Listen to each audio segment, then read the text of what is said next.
Yo, yo, yo, yo. What's up, party people? Let's get us a show on the road, shall we? Got some really good news today.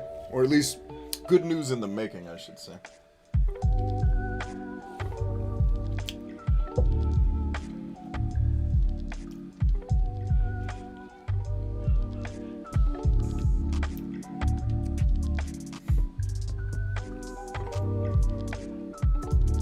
Let's turn off the conflicting music. Let's go ahead and get our copyright claim started. Let's go live on TikTok too. Why not? YouTube, what's up, family? I guess it's time to put on a show then. You call my number and you won't regret it. I like this part, like the little storytelling parts of Madden, little bite-sized stories, unlike these role-playing games that never shut up. I like this. Like, this is my son. Basically, this is me having a conversation with my son, who's the star receiver on my team. So he earned 2,500 XP for inspiring a teammate. Hell yeah. And then I need to get my other son 150 yards receiving against the Panthers. Easy money. We're going to do that easy. He's going to go off tonight, baby. But he had like 300 yards the last game. What is he beefing about? I don't know. But anyway, got great news for everybody today, as the title suggests. Or at least it's, like I said, it's good news in the making. Working on the details of a deal with Gamestop to see how it pans out. And if it goes as well as the brand deal I did with Square Enix, it's going to be a lot of fun. All right. That said, I'm trying to actually play the game here. Let's go. Keep these people waiting, Jesus. How's everybody else out there doing today? You guys okay? Okay, TikTok is still notifying people that I'm live, so we'll wait for TikTok to do its thing. How we doing, YouTube? Everybody doing all right today? Is your day going as well as you had hoped? If it's not, let's figure out how to get it there.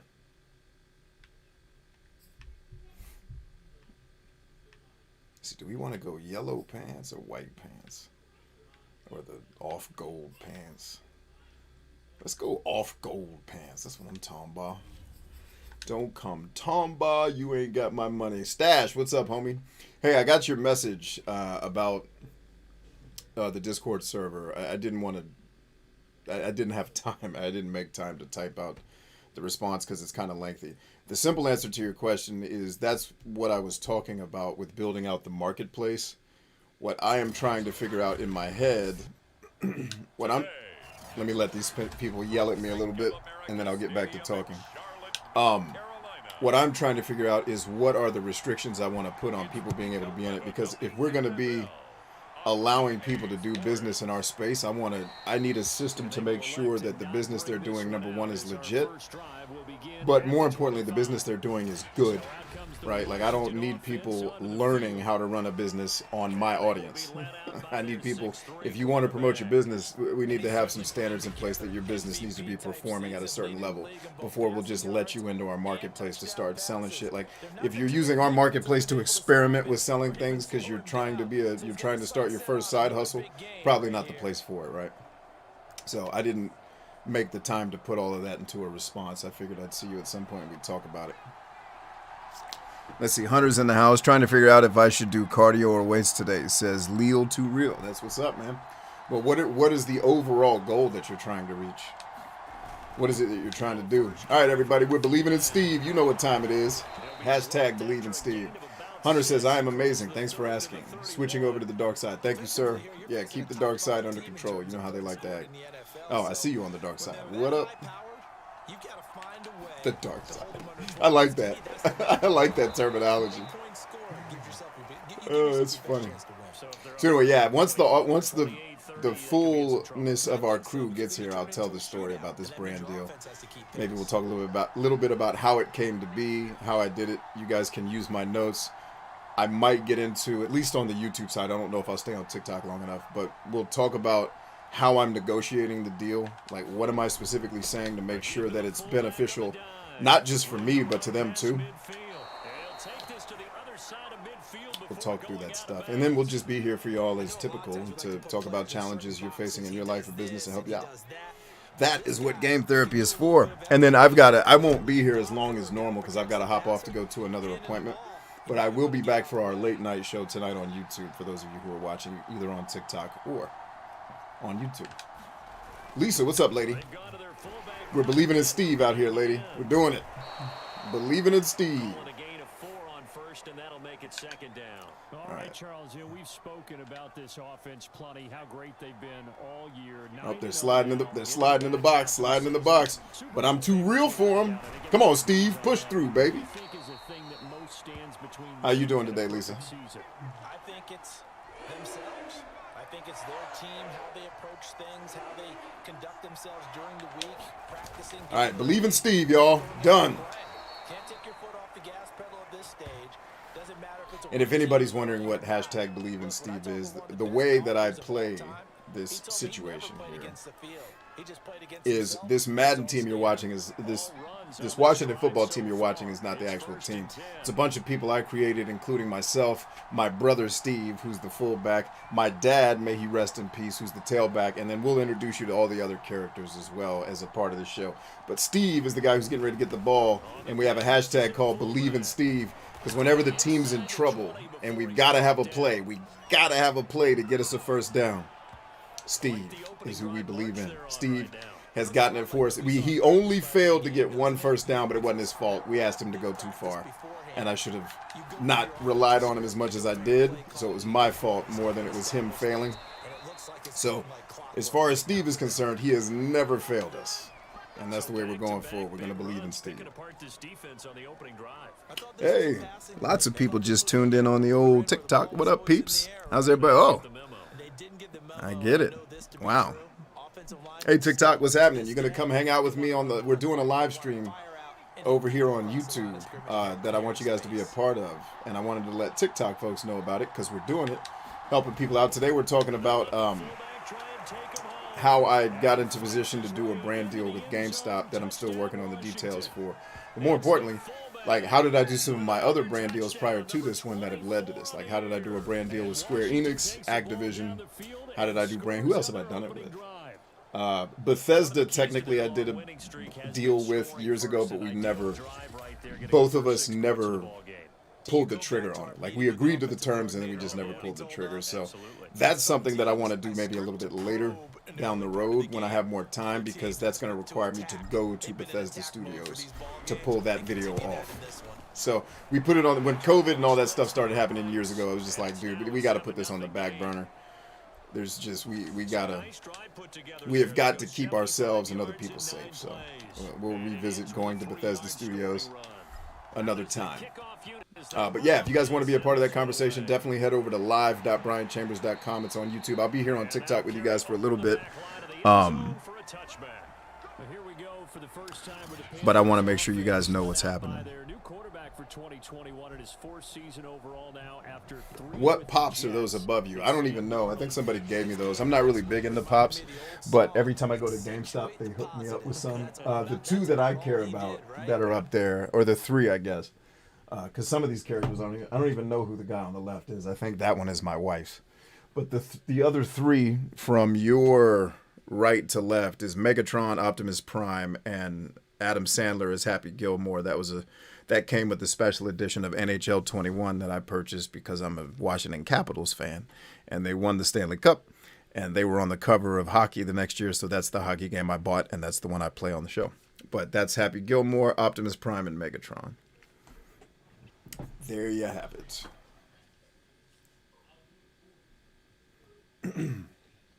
Let's see. X says, I look like Tiffany Haddish. Well, that means I'm sexy as fuck. Thank you. I appreciate that compliment. I'm going to tell my wife you said that. That's awesome. Be like, babe, they think I look like Tiffany Haddish. Be like, damn, she fine. Yeah. I'm a fine-ass woman, apparently. I appreciate that. Booyah! Lisa says, I have now helped 4 people with my art therapy this week. Way to rock, Lisa. Way to go. Feeling so good. It should be feeling good. Helping people is good.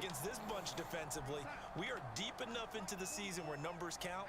This is #1 rated defense in the NFL. He'll have a tough time. On 2nd and inches. Boom. All right. Right there. Speaking of my wife, she almost got an interception in Madden just now. It's the eyebrows, B. Okay. I do have sexy eyebrows. I work hard to keep them that way. 7 times in that game came from all angles, created a lot of illusions, and especially just beat them man for man. That's the kind of defense that really frustrates an opponent.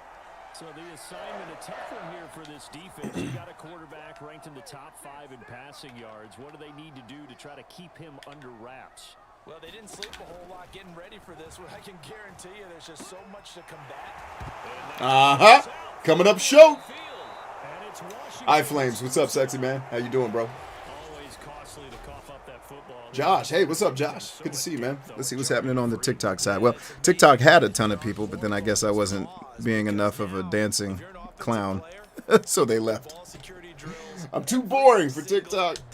It's really not out of line to think that you take the ball to bed. All right, let's get Pops involved. But the bottom line is, no matter how much you try to protect it, these guys are pretty good at finding ways to knock it out.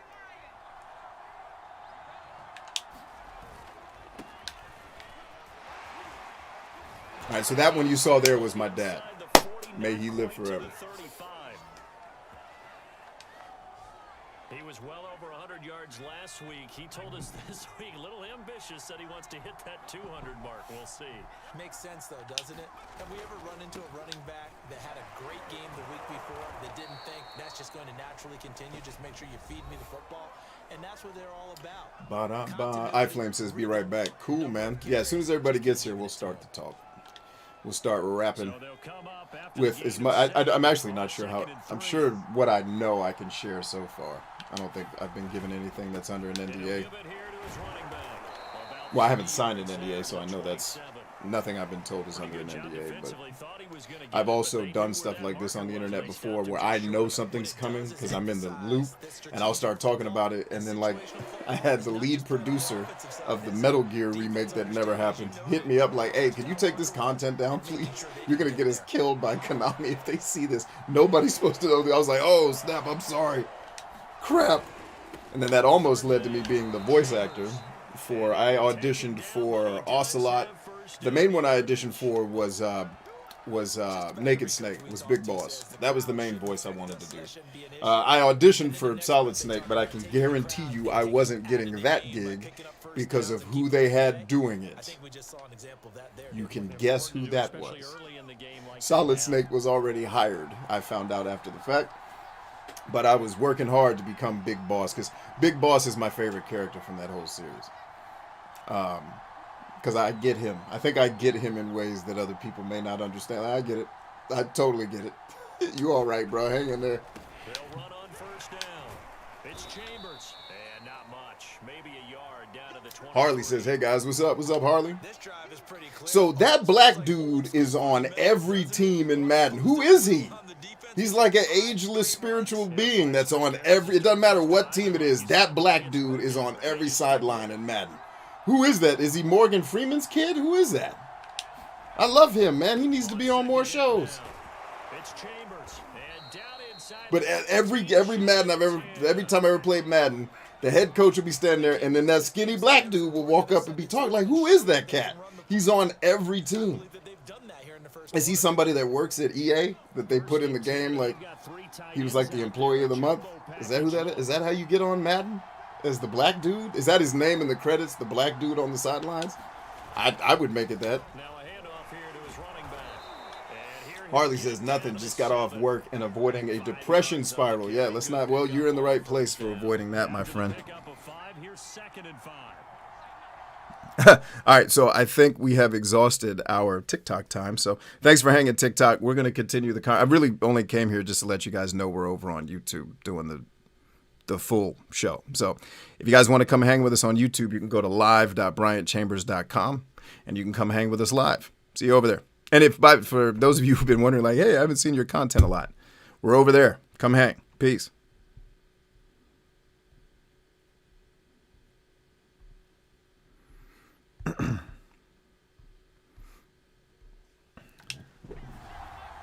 All right, collecting data. All the data shows that TikTok live streams are special.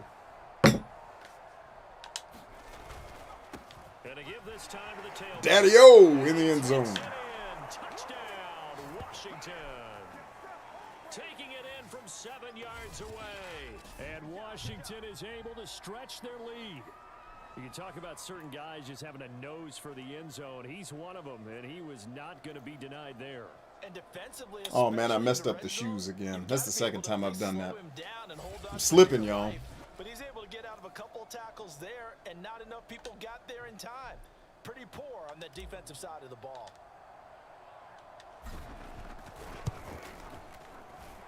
Extra point right down the middle, and that'll make the score 14-0. So that drive goes 8 plays, and in the end, it's capped off by a 7-yard run.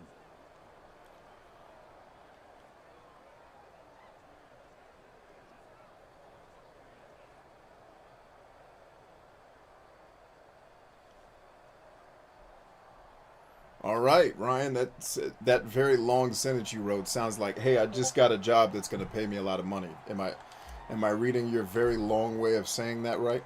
The kickoff team on the field now as they will send this one away. Either way, congratulations. And they will not get a chance. Happy, joy, and all that shit. The end zone for a touchback. All right. The Panthers coming back out onto the field for their second drive. And they had the fumble last time. They had the fumble last time because... That's a no-no. We'll see what they do here this go-around.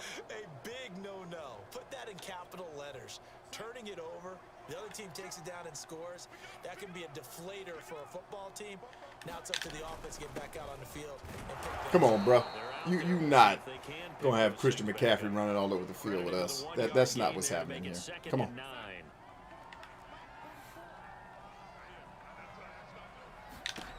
Here's Darnold. Boom, right there, Joe. Good job. Behind him, incomplete. There is no denying they want to get him involved. That's already the 5th time that they've looked his way in this first quarter. So that tells me defensively that they want to... Let's see. Harley wants to write a fiction story by the end of 2022. All right, get started now. Get out of here. Goodbye. Get off the show and go get started. See you later. Gotcha, bitch. Joey's in that. Oh, Joe, keep running for the Lord. Yes. Tell him something, Joe. What movie is that from? For my movie buffs who are here. With a pick 6 for him. He had one a week ago. Talk about being in the groove, and what are the odds of what we're seeing right here? You don't see it happen very often. Listen, if you get a pick 6 in a season, it's been a big year, let alone back-to-back weeks. Tell you this, I wouldn't play cards the Ross. Joseph Ross. Kicking ass and ending racism with his football helmet. That'd be great if the history books 1,000 years from now. And then racism ended because they wrote it on the NFL football field. Yes. Getting the interception, navigating his way into the end zone for the touchdown. Although I do get the subconscious psychological programming that's being done. How about this Respect. For a start? 21-0 here in the first as they kick this one away. I'll just remind everybody that the person who the end racism message is for is probably too stupid to get the message. Just leave them alone. They'll be dead soon. It's fine. Nobody who thinks like that usually lives a long and productive life. It's good.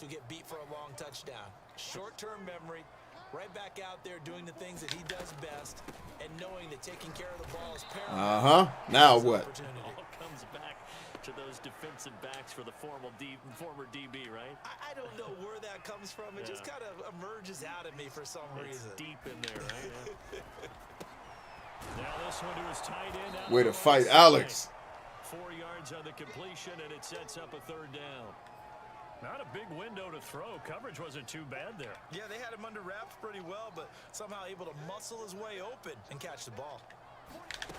Out of the shotgun. Here's got him. Way to go, Alex. Incomplete. Let's see, Harley says, I already have my ideas, characters, ambitions, and the beginning of the end. Jolly got the movie reference. Good job, Jolly. And you know that the arrival of the ball is imminent, and that allows you to make a play on it, and oftentimes knock it away.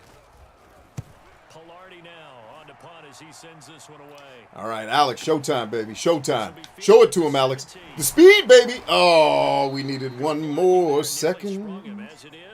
And we were going to take that to the crib. And it will be Washington football now with a 1st and 10. It'll be Washington football now as the Lord steps on the field.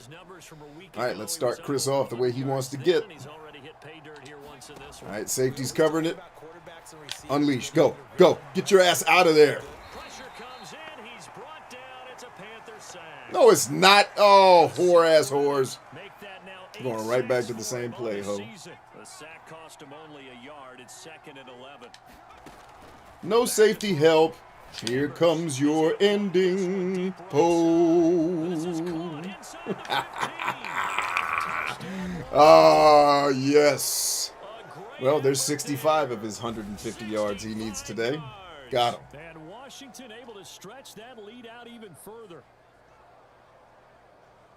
I'll let you do the analysis, partner, but with every touchdown pass this young quarterback throws and with the success that his team has had, I just continue to be more and more impressed. Let's both do the analysis. Impressed. Aren't we both? Yeah. I mean, and why shouldn't we be? We've seen him improve throughout the year. We've seen him. Harley, why are you still here? Get out of here and go write the story. Goodbye. His confidence has grown.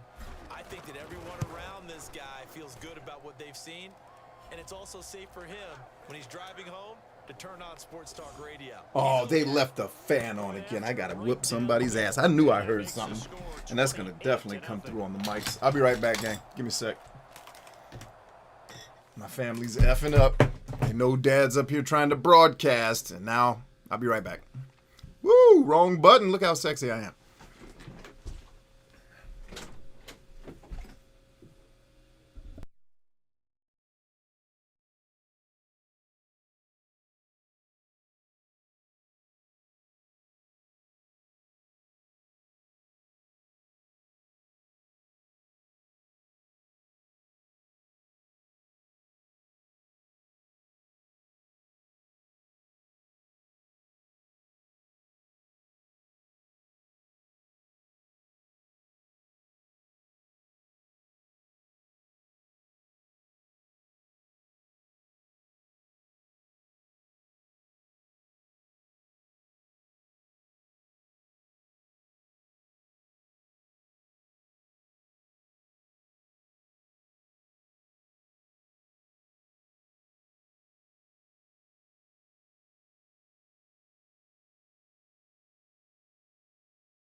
My son just gave me, he said, Dad, I love you, and he made the heart symbol with his hand, so I just had to give it back to him. That's what took the extra time, was I love my kids. So if you're upset about that, well, it just tells me everything I need to know about you.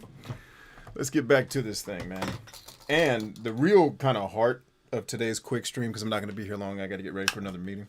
The real heart of today's stream is I got an opportunity to do this brand deal. And the thing I want to encourage everybody with is it is better to have a smaller, attentive audience. It's better to have a smaller, highly engaged, attentive audience than to just have raw numbers. And what I see, most of the people that come to me for help on social media think, oh, I gotta get, it's like, I gotta get my numbers up. I gotta get to these millions of views. And it's like, okay, you're thinking about this like a poor person. You are trying to work an hourly wage and get a salary from YouTube called AdSense, right? Or whatever platform you're on that pays you money. And they are going to pay you slave wages, worse than slave wages, actually, for the effort that you're going to put in. So it's like there have to be other ways to do it. And the other way to do it is to garner attention of audiences that are valuable to people who sell things. And it's more important to have an audience that's actually engaged than to just have raw, like when I go out to influencers, either for me or for other businesses, and I'm looking at, okay, we want to hire, like I've helped businesses hire influencers, right? When they want to do that, some of the stuff I'm looking at, if I'm the one, or if my team is one of the people evaluating the influencer, because usually I'll pass it off to one of my team members, it's, okay, are they the right fit for the brand? Is the message right? Forget about their numbers for a second, because especially on some certain platforms, how many followers you have is irrelevant. You can get reach as long as you do the right things. Right. So every deal that I've done has come at a time where you would think that type of deal would go to a bigger creator, but it went to the dude who understood how to do the business side of it. right? Like that deal I talk about with Square Enix was a Hail Mary of a deal. There was a good chance it wasn't going to do much of anything.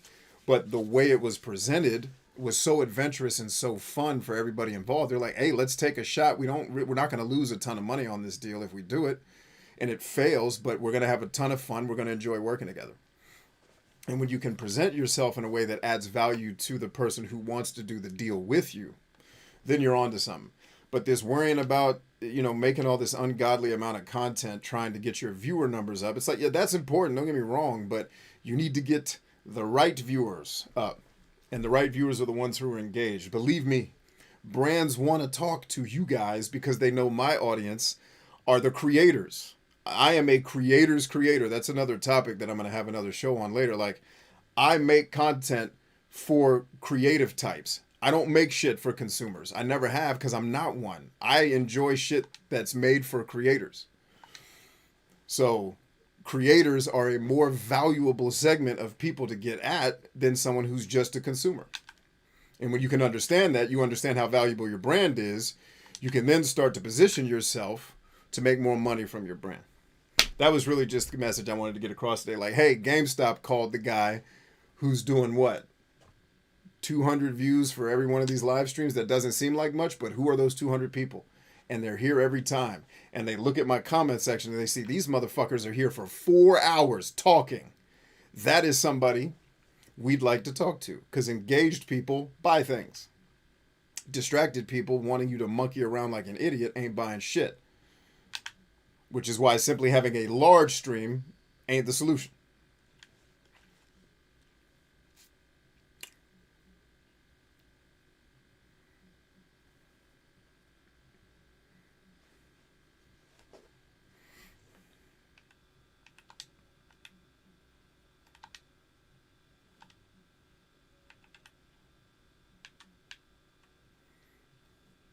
Oh, it's empty. It's empty. Empty.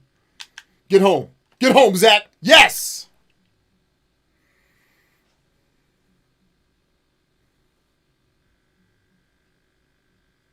He says, jolly on, B.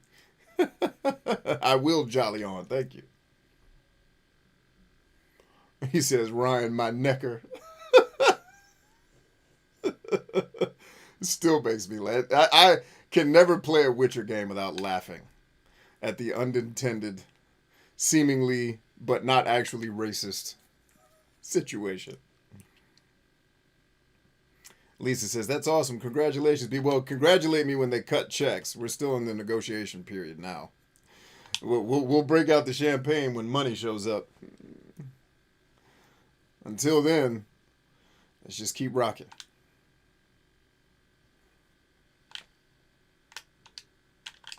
Got him! Underneath, baby! Cash money. Uh-oh, I got an achievement for something. Throwing dots. Throw a passing TD using the low throw mechanic. Boo, and you guys are not even seeing the game. I'm in here partying. Look at that. Look at that catch. Blap! Oh, that's what you guys missed right there. My son going up and getting work. And then ran over the whole defense for a touchdown. Game where one team is pressing and that team can't get the ball over half court. I mean, it is stealing it and scoring it, layups, the whole deal. Like I heard a guy once say, the riches are in the niches. It's true. Like if I'm looking for an influencer, honestly, somebody with 50,000 followers is going to be more valuable to me than someone with 1 million. Because I've been doing this a while, and I have platforms with a lot of followers. The person with 1 million followers has a lot of general followers, people where you did one piece of content that really made a lot of people happy. I can point to all 3 of the pieces of content that did it for me. On every platform, I can point to all the pieces of content that made you guys know about me and went viral. But with that comes a generic audience that really isn't necessarily there for what you do. They're there for that thing you did once, which is rarely the thing you do all the time. Because consumers, man, I'm a bigger fan of creators than I am consumers, right? That's why I make things for consumers, because I make things for creators, because consumers are fickle and like they don't know what they want because they're not self-starters. They're not usually hyper creative. Hyper creative people think through that shit and they're easier to talk to and build things with. To me, I don't like the amount of fucking journey you have to take consumers on, not just to sell a product, but just a consumer-minded person to get them to think through things and be engaged. It's harder than working. Creative types are already turned on, and they're more fun to work with. So I said, fuck it, years ago. I'm not fucking with consumers anymore because I'm not trying to sell goddamn trinkets. Like, I'm trying to sell people on having a great life, and the only people who are actually committed enough to fucking do that are warriors and leaders and the creative types on the planet. Everybody else is just a follower, and I ain't got time for them. I ain't got time for people who ain't up to shit and just talking game, not actually trying to do shit. Right there, ho! Maybe can get them focused and moving in the right direction. Oh, this one incomplete. The pressure got to him as he released it, and it's second down. I should start writing stories for Believe. Yeah, you should write Believe in Steve stories. That'd be great. Here now is 2nd and 10. Draw play. Darnold giving to McCaffrey. And he'll take this for about 4 up to the 46-yard line. We haven't seen much from him running the football here in this first quarter. No, you're right about that. We haven't seen much of him at all so far. They've stacked him up pretty well, but when you're trying to run the football, watch the wheel route, wheel route, wheel route. Keep handing it to him, and some of those runs that aren't working now, they turn into 6, 7, 8, and maybe more later on. We are in for a good one as we're through one on EA Sports. The Panthers on 3rd down. They've only converted once in 4 tries. This will be 3rd and 6. Pressure got there, and he couldn't deliver. According to plan so far, offensively, or even defensively for that matter, they could use a big-time spark somewhere. But it's not going to come on this. This dude's kicking it out of bounds. Like, I ain't even stupid enough to kick it to that fool. He's run 20 kicks back this year. Good man. Smart guy. You smart dude, man. We like you. The running back, the man out of the backfield as he gears up to go again. He's over 40 yards here in the second quarter. Been nice and effective for them. He's definitely been dependable. And really oh, come on! He's getting done here because anytime you're on a pace that's going to. All right, let's go to the Navy SEALs. You've really done some damage in an NFL game. And now he's looking just to add to his totals. And 2nd and 10, he'll look to throw again. The Navy SEALs always coming through. Boom. Let's see, Turbo says, B, I am a different kind of viewer. Yes, I fit here, but the thing that drew me in was something you did no one else did when I needed it most. You asked me how I was doing. And how could you help? Yes. Yes, indeed. And you fit, Lisa, because you answered. You know, I ask that question a lot. How many people do you actually think take the time to answer? The self-starting creative types. Most people just hear that question and they're too busy wanting their fucking dopamine fix to even think about what their actual root cause of their problems are to solve them. They just want the drugs. They just dance for a minute so I can be happy and forget about my problems. It's like, no, I'm here to actually help you remove your problem. I don't want to do that. That's work. Oh. So you want to be miserable. You see what I mean? Like, it worked on you because you were actually looking for what I talk about. Most people are not. And that's the deal. And I love your message. That really blesses me. Thank you for saying that. They will send this one away. And they will not get a chance to return this one as it's through the end zone for a touchdown. But yeah, like I ask that question so much, and most people just blow it off. The people who are serious about wanting to change something about their lives, the people who are desperate for something new, like you, they answer. And then I'm willing to go to whatever length it takes to help you get where you're trying to go. You know, within my capabilities, obviously. In any way possible. Maybe go to some jet sweeps. Anything to get him going. Yeah, something to get in the ball. We'll see if they can do it. They start on the ground with McCaffrey. And he's upended after a gain of 2 out to the 27. Well, any lane that might have been open there. See, you talk about dopamine, but you know ADHD folks are kind of deficient. Yeah, I would be a card-carrying member. But what are you actually saying there? What do you mean? What's the... Your statement is true, but why did you say it? What is the greater point you want me to land on?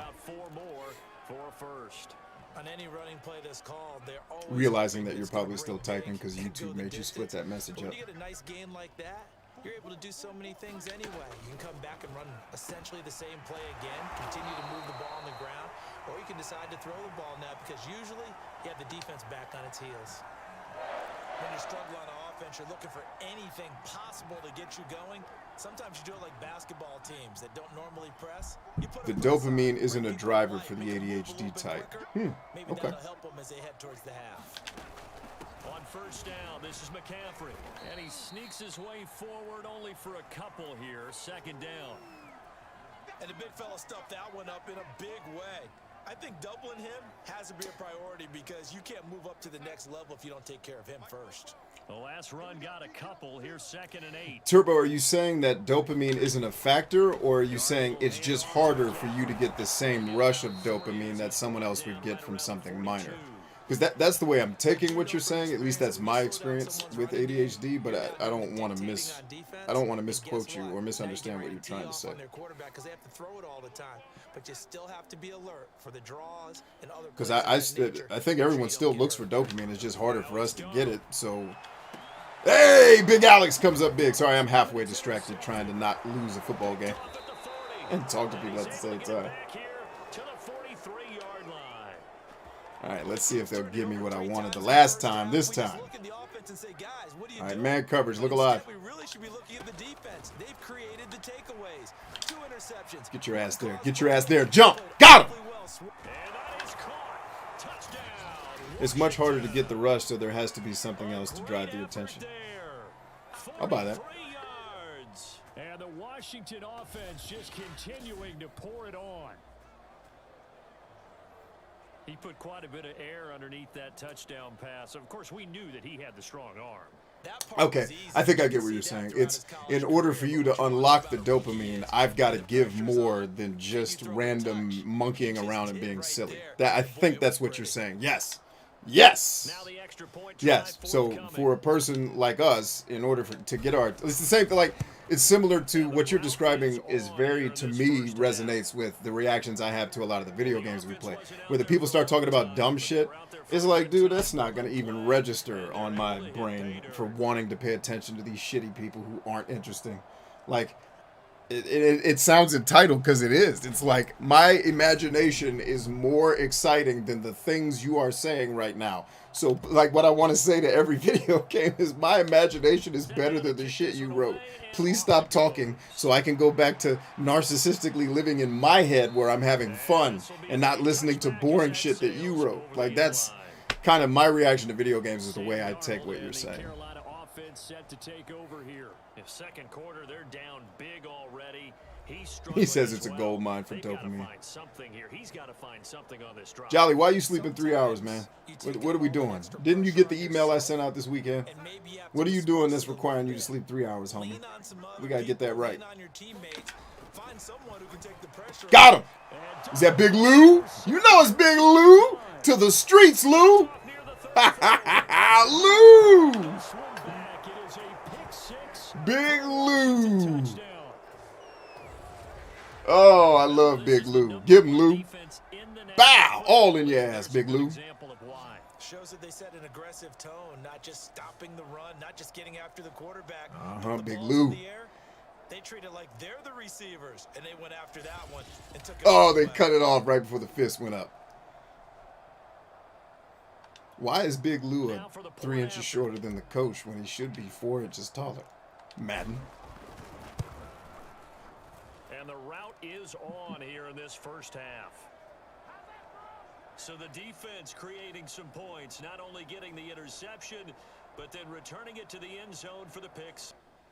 Jolly says, B, what's the name of the tab to put our book takeaway?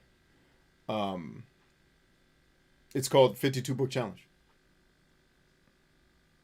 Jay says, are you starting early tonight? No, I'm just doing a short stream before tonight's show, brother. Turbo says, okay, LOL, okay, that works for the narcissist. I don't understand that statement. What do you mean that works for the narcissist? What works? Like somebody with narcissistic personality disorder? That's what when you say the narcissist, that's what I'm listening to. What do you mean? So they throw the pick six. They'll get another shot at it now as this one's in the air. And this will not be returnable. It's out of the back of the end zone for a touchback. There's DJ Moore as he and the rest of the offense head back out there. Looking down at the stats here, realizing he has no catches. They've targeted him twice, but no catches. So how do they get him more involved, Charles? You make sure he touches it on routes that he likes to run. Maybe even run a reverse or some type of a jet sweep so he gets his hands on the ball and get him active and involved in the game. You just try and find ways to get him going, and it doesn't have to be something. What difficulty are you playing on? Just a shooter seeing the ball go through, you get him a rep, get him more comfortable. I think either pro or all pro. One of those. Well, to this point, no catch. I don't take offense to that. I don't play it on simulation mode. I think that's fucking ridiculous. I want to have fun playing Madden, not start a business becoming a statistical analyst. And they'll get it up just short of the 45 at the 44. Well, he was a busy man out of the backfield a week ago. You said the game chatter box drives you back to your own narcissistic, imaginary, happy place. For me, I am just scatterbrained, so if it doesn't draw me in somehow, I am distracted to either... Okay, no, we're saying the same thing. I think maybe I didn't say what I was trying to say. My point was, what you're describing is just having the typical thing that would be a dopamine spike for another human doesn't work for you because of the ADHD factor, right?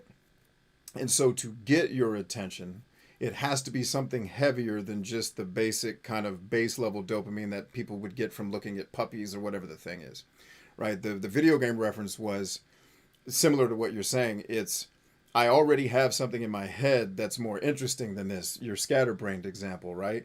And you're asking for my attention over in this other place. But the thing you're offering me when I get to that other place sucks. So it's, I'm not going to pay attention to this other thing because it doesn't give me any value beyond whatever it was designed to give value to the people who are enjoying it, right? So I was trying to use it kind of as a corollary to what you were describing. It's the same thing as being scatterbrained. It's just in my case, I guess I'm not, in that specific context, I'm not scatterbrained. I just have I have another thing in my mind, to me, that's better than what you're trying to present me. So why would I go with, their thing? That's more what I was trying to say. Not so I was joking about being narcissistic about it, but it's like, if my own imagination is already giving me more dopamine than the thing you're suggesting, like, your thing's never going to register on my brain radar. It's more what I was trying to say, which was I took to what you were saying to mean kind of like that. Like, for you to even register on my brain, you better be fucking compelling, is the whole point of what I'm saying. Good plays have them on the move on first down. Shotgun handoff now to McCaffrey. And he's got it across the midfield stripe and into Washington territory. A nice run there, 9 yards, and it'll be second down.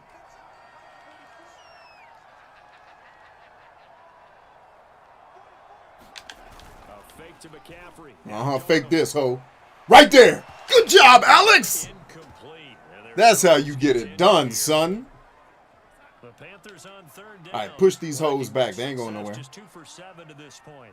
They need just a yard here. It's 3rd and 1. Rich! Why did you stop pursuit? Madden be cheating. He was in coverage and then just stopped. Just stopped running so the ball could get there. Cheating ass Madden. Like, after EA, you were doing Madden's legacy a disservice by this lazy ass fucking programming you do to try to add challenge to the game, just like all lazy ass game designers do.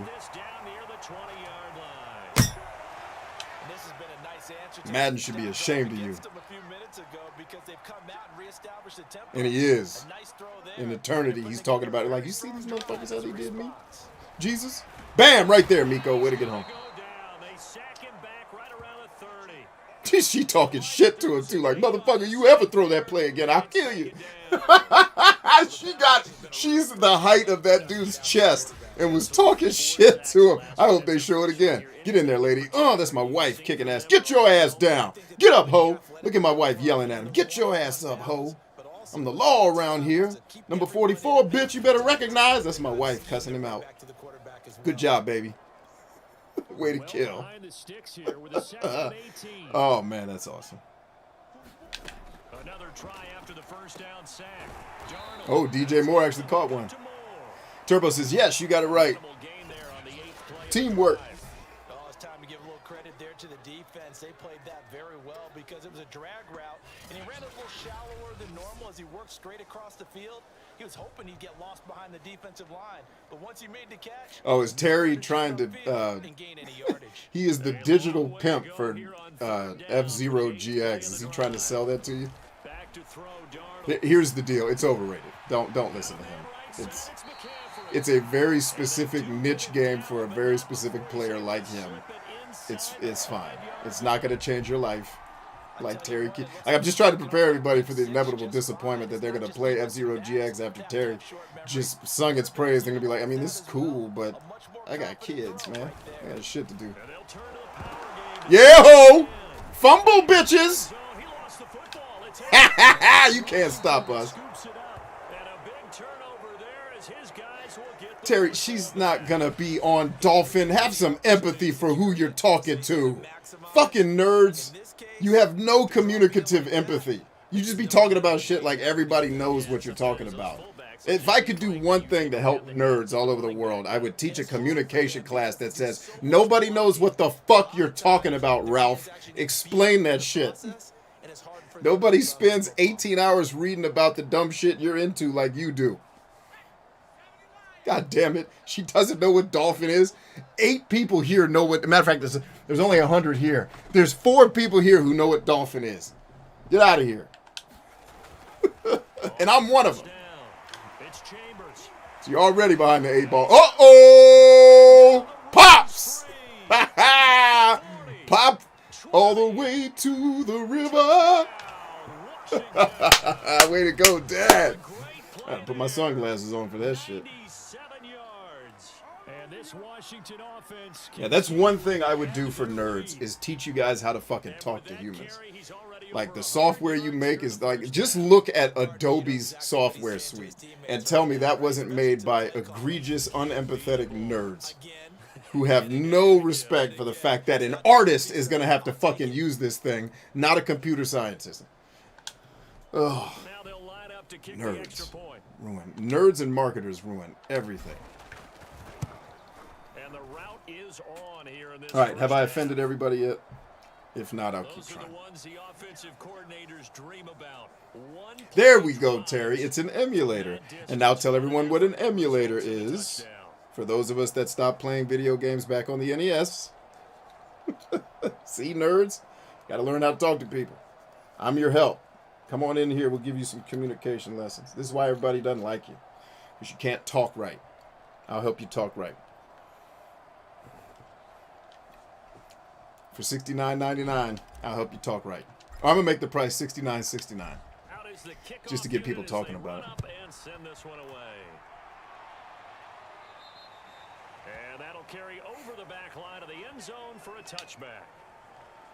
But yeah, that used to be my most hated thing, was hanging. Like when I first started building message forums, of course, the people who get attracted to it are nerds for whatever the topic is. And they just all talk like everybody knows what they're talking about. Like, motherfucker. It was like that when I was in ministry, too, because I didn't grow up in church. I had to learn all the Christian language that they use that was stopped being used in the fucking 1500s. But they still use it for some reason. All right, I'll learn it. It is a pick 6 for a Washington touchdown. A big play there by the rookie. An interception followed by the return for 6 points. If you want to be accepted, it's a device or a program. Oh, God. It's basically a software or a series of scripts that... Oh, man, I love it. I love picking on y'all, man. Oh. You gotta capture all the small joys in life. Picking on nerds is one of my favorite. Oh, man. Navigating his way into the end zone for the touchdown.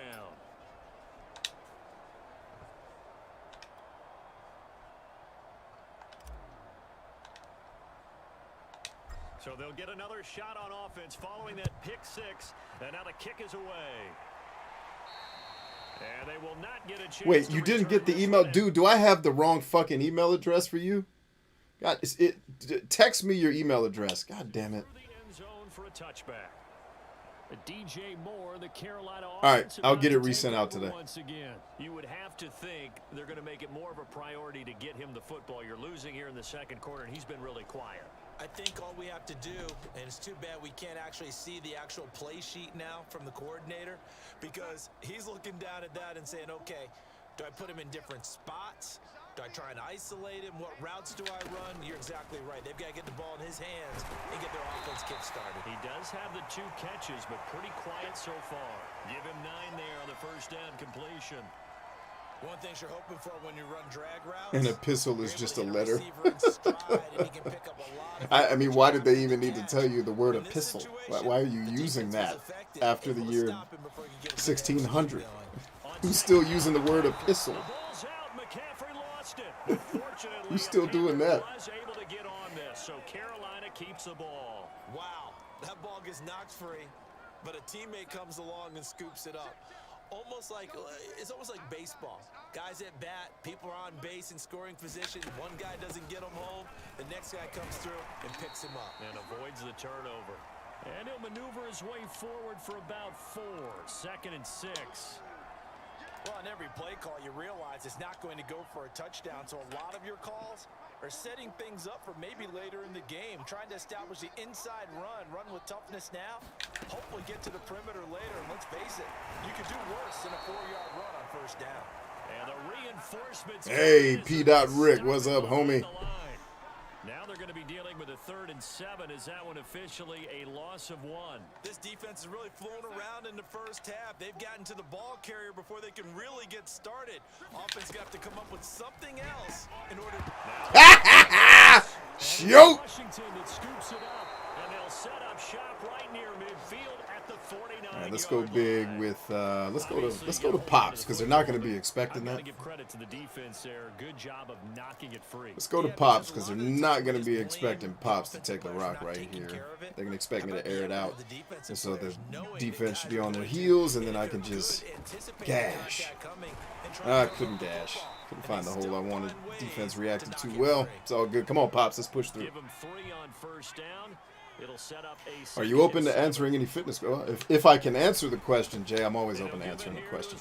If I have an answer for it. If I don't, I'll say I don't know. 167 yards rushing now for the NFL leader coming into this ball game. I'm not sure how much more evidence they need, partner, than to understand that if they don't start to slow him down, it's going to be a long afternoon here at the stadium, because he is just shredding them at this point. And let's face it, coming into the game, they knew he would be the focal point of their attack. Right there underneath. Way to make the read, brother. That was PhD level football right there, bro. You read the defense and adjusted the route perfectly. Jesus, I couldn't have. Wow, that is execution at the highest level. And I know everybody's watching, like, all he did was catch a slant. But if you saw the nuance of what just happened in that play, my Lord Jesus.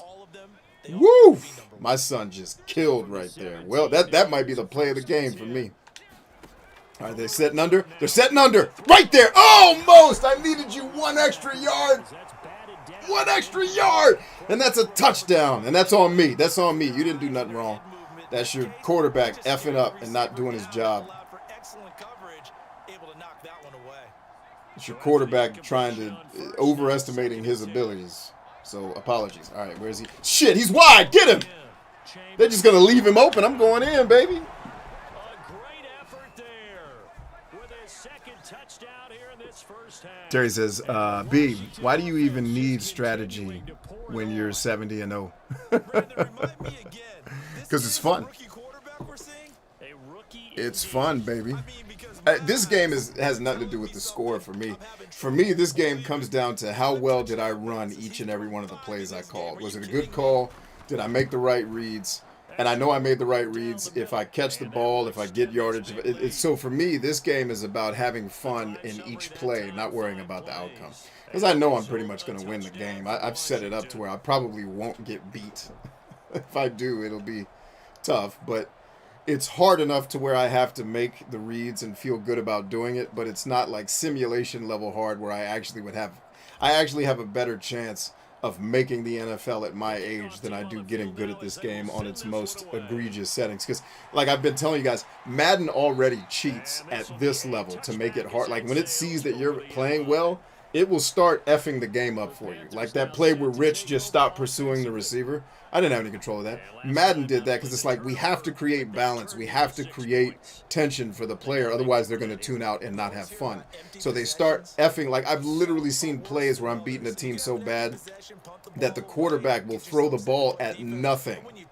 And then next thing you know, a receiver 40 yards away from where he just threw that pass has the ball down the field and is running with it. And it's like, how is that even? It's not possible. It's just Madden cheating. So it's like if you put it on the craziest settings, it's just basically Madden. Not to me, it's like playing real football is more fun and actually easier than this. So I tune out. Now that's a mountain of a man that just made that stop, isn't it? But he's more than that. This guy's nimble and quick. Right there. Wait, now bring it to the crib, Alex. Don't let him tackle you, boy. Picked off at the 40.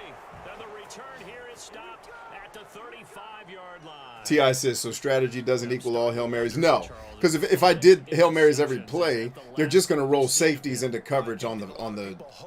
They're going to take away the fly routes with two high safeties. So I run the ball, I run stuff across the middle all of the time to force the safety to be afraid of breaking out of the middle. And so that holds the safeties long enough so that I can throw the Hail Mary. But no. I would, just throwing all Hail Marys, I'd have probably 40% completion rating if I did that. See, like that play up the middle. Now the safeties are scared because I just scored on a slant. They broke out of the middle and brought the pressure and leveraged it outside. I attacked the middle. The middle of the field's wide open. Touchdown. What do you do now? Well, I guarantee you, the next time I come out here, the safety's going to want to sit in the middle of the field and play center field, so I can't run that play. And then that's going to free up one of my burners to get downfield on a. So chess, not checkers, man. That's the strategy. Basically, my strategy is just offsetting plays. So I'll run this play.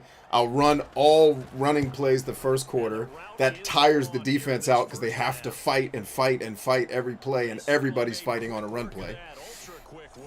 Right? And so now the defense is tired. Now that the defense is tired and they're scared that we're going to run the ball down their throat, they all start cheating up. Next thing you know, I throw a 99-yard pass for a touchdown. Easy money. The kickoff unit is out on the field, and they will send this one away. And this will not be returnable. It's out of the back of the end zone for a touchback. There's DJ Moore as he and the rest of the offense head back out there. Hasn't had his best day to this point here in the second quarter, and they're losing. You got to think, though, that also means that maybe the defense doing a good job on him. There's two sides to that coin. I would agree, so you have to give them credit, but that means you've got to find a way to beat that defense and make sure one of your top playmakers. All right, so Jay says, to increase mass, is it more how much you eat or how heavy you lift trying to grow this baby chest? What do you think the answer is, Jay? What do you? I need to uncover where your head is at so I can come at you with because the answer is going to be more complex than you want to hear. But what do you think the answer to that question is? What are you already thinking sounds like right? So I can figure out where you are, and then we can adjust fire from there. And they're going to face a third down. And we've hit the 2-minute mark in this first half of action.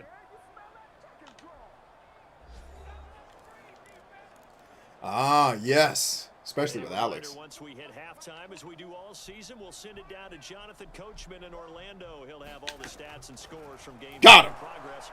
And the Washington pressure gets to him, and he will go down. And the defense coming through on third down, a loss of 7 to bring up fourth. Well, competition comes up in so many different ways, and right now, this unit, their competition is who's going to get to the quarterback the most times. Had about 5 sacks last week. We just saw their first one of this game. Here's Michael Pilardi now, as he'll punt it away for the 4th time today.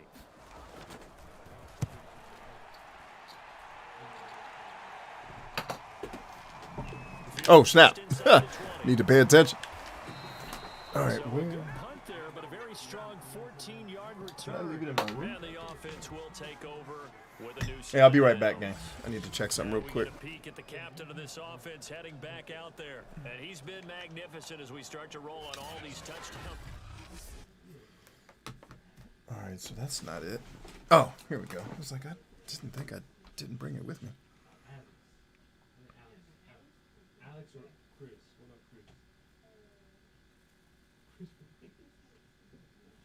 Okay, now we're good. You should push this bit shorter. You probably should have had the. You probably should have had the tentacle bit. Passes he's had so far. It's been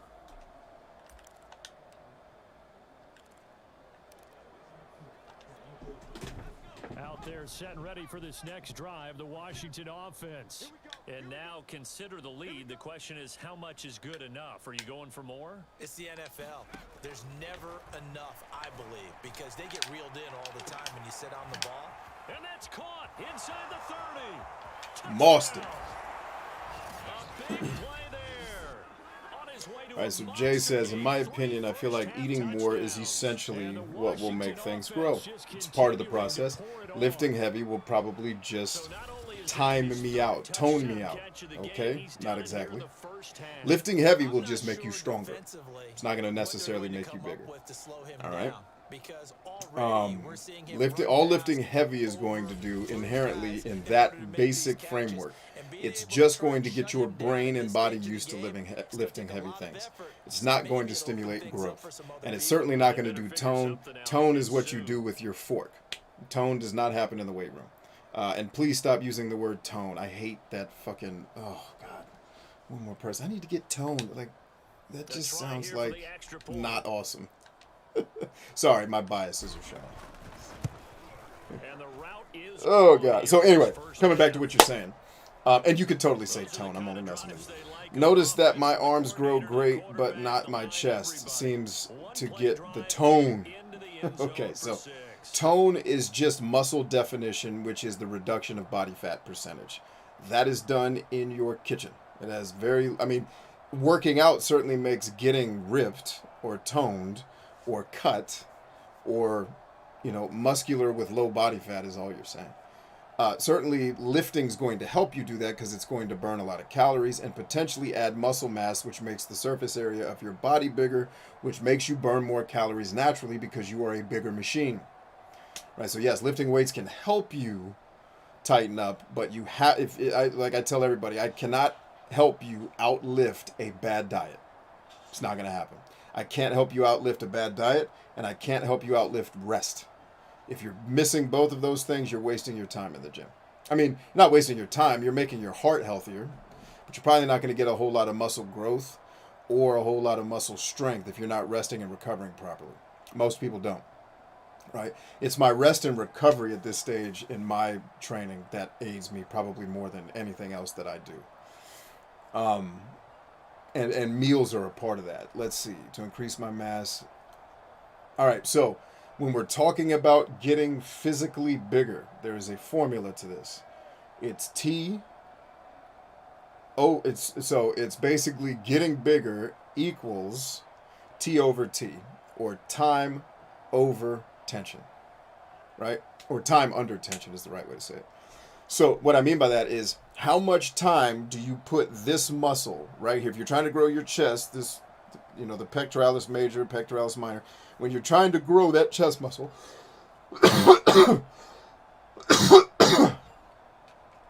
how much time you keep it under duress, meaning flexion with resistance, the time that you can hold that there is going to determine how the muscle fibers break down, and then your rest, recovery, and meals are going to help that muscle build back bigger because you've just sent a signal to your brain, hey, this dude's going to be under a lot of effing tension. A lot. We have got to develop more surface area so that we can hold the weight. Getting bigger is about holding weight, not pushing bigger weight. You can get strong as fuck and not be particularly big. Getting big is about doing damage to the muscles in a way that signals to them, hey, we need to be bigger to be able to sustain the load. Getting stronger is not about sustaining a load, it's about pushing a load. And you can get better at pushing by practicing pushing. And a lot of that is mental just as much as physical.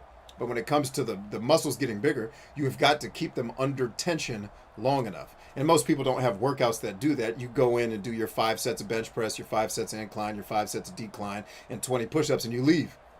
But your sets were not programmed in a way that allows you to build muscle. You just went in there and you beat your muscles up a little bit. You're probably going to get a little bit of growth, but that's going to plateau at a certain point, and you're just going to stay there because you're not creating the negative stimulus in your body that turns into positive growth on the other end.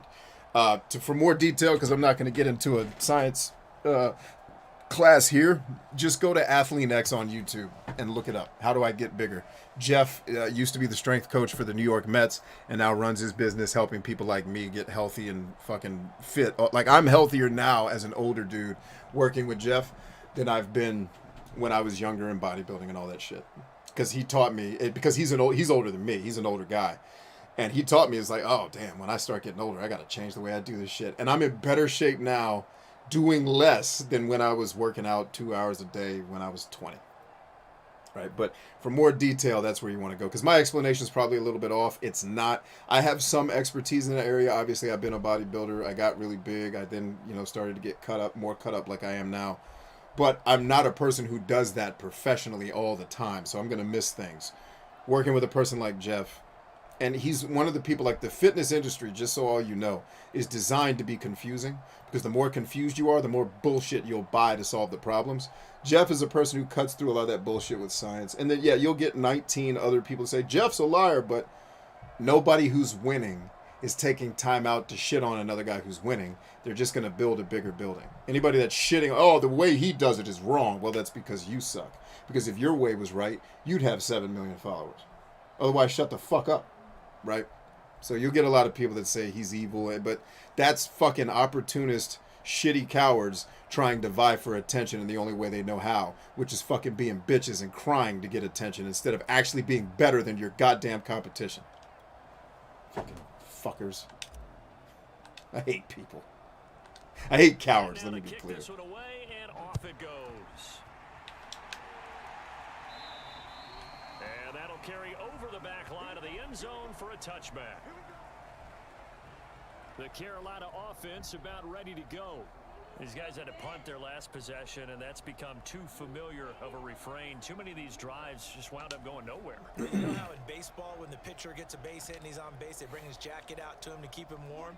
A lot of times the punter goes to the sideline, puts on sweatpants or a wrap over his leg to keep it warm. He might need a massage from the trainer right now. Got him! Yes! Joe! Brother Joe.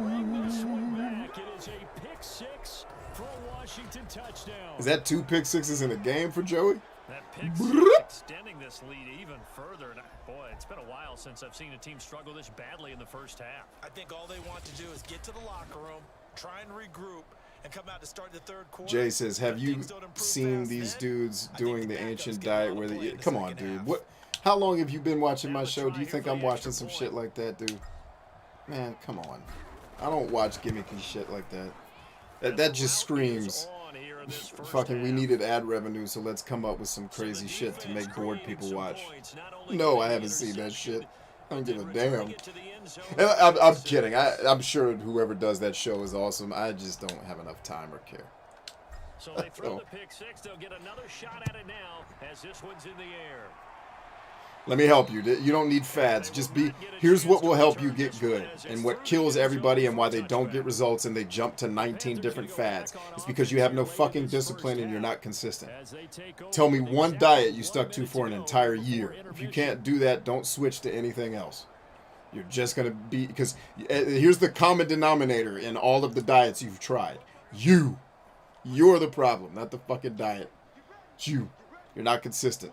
And you're not honest with your inconsistency when you snuck and ate those cookies that you're thinking, oh, I can get away with it this time. You're like, okay. And it's Washington that scoops it up. And he'll be marked down at the 2-yard line. Damn, I wanted Rich to get a touchdown. I guess I dove too early. He was under duress, surveying, trying to find somebody to get the ball out of his hands. In the meantime, the defense, they took it out of his hands. And when the ball is snapped, I know exactly what the defense is thinking. Get a sack, put him on the ground.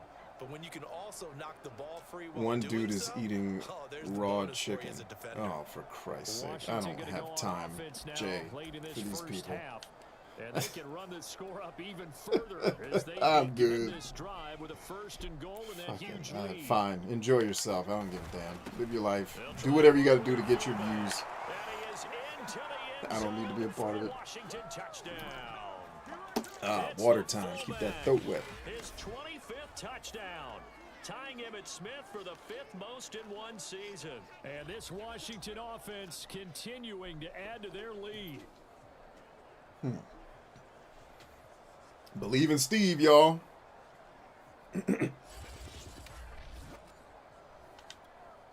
Now the extra point.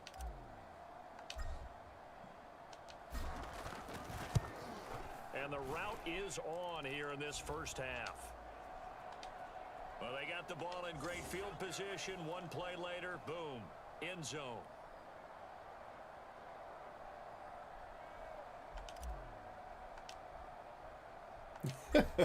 Raw chicken.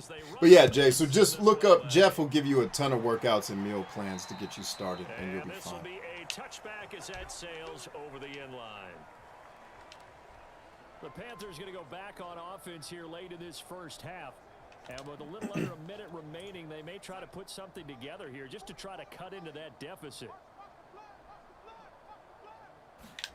On first down, Darnold. Got his man complete over the middle. That's Anderson.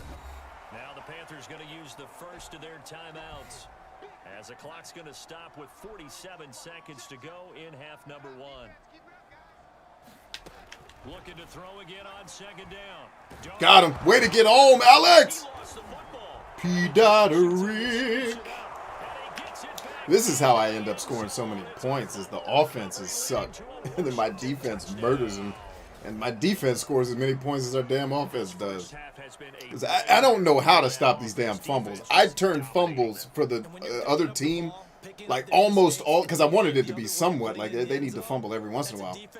But I turned fumbles almost all the way off. So clearly my guys are just fumble stripping machines out here, bruh. I turned fumbles damn near off, and my team is still yanking them.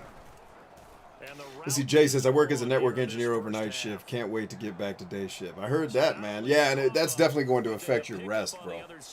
Right, so you need to make sure you're still, even if you got to split your rest up, like the leader of my band used to have this really cool thing. Like, we did music, but most of us had full-time jobs. Music was our side hustle at the time. I think he may do it full-time now, but he would go to work during the day, come home from work, take like a 4-hour nap, because a lot of our shows, or he would do other shows too, he would MC other shows or work with other bands, and a lot of the shows he'd do wouldn't start till 10 or 11 o'clock at night, so he'd come home from work at like 5 o'clock, sleep till 9, right, and then get up, do the parties and do the shows, get his money, and then come home at 2 in the morning and sleep until 5 or 6, 7, whenever he gets up, and then go to work.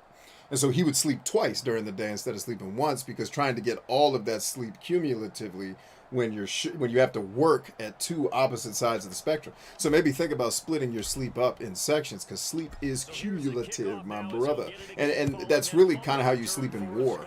Because rarely in war, depending on what's going on, especially if you're the red team, basically, for lack of a better way to say it, who's getting all, because in war, it's kind of like football. Not everybody is fighting all at the same time. Some people are in reserve and waiting for the next mission. So my team was getting a lot of the missions. And when you're getting a lot of them, you're not sleeping 8 hours. Like, go get some rest, guys, and we'll get back to the war tomorrow. Great job today. Tell you, like, you're fighting until that shit is over. You know, and if it's still going, they'll bring in people to replace you. But it's like, dude, you're treated like you're doing war shit. Break your sleep up if you have to. The first down throw, Darnold. He finds his man, complete. That's more. The Panthers going to use the second of their timeouts, as the clock will stop with. Yeah, if you're following Jeff and Jim, dude, you don't need to ask me shit. That's who I learned from. Like, Jeff, Jim, and Arnold Schwarzenegger. Like, Arnold Schwarzenegger was my first teacher. And then I just started learning from basically Jeff and Jim. Jim is a cool-ass cat, too, man. I've actually interacted with him before. That is one cool-ass bro. At least in my interactions with him, he was cool. I mean, he may be murdering puppies on the weekends like Tom Brady does, but that's fine. Everybody needs to murder puppies every once in a while, right? We're kidding, dog owners. Calm down. I've owned puppies too and would not want them murdered. In fact, I just had to send a message to a dear friend of mine who lost their pup recently. And I was just saying, I get it. It's sad, man. It's hard.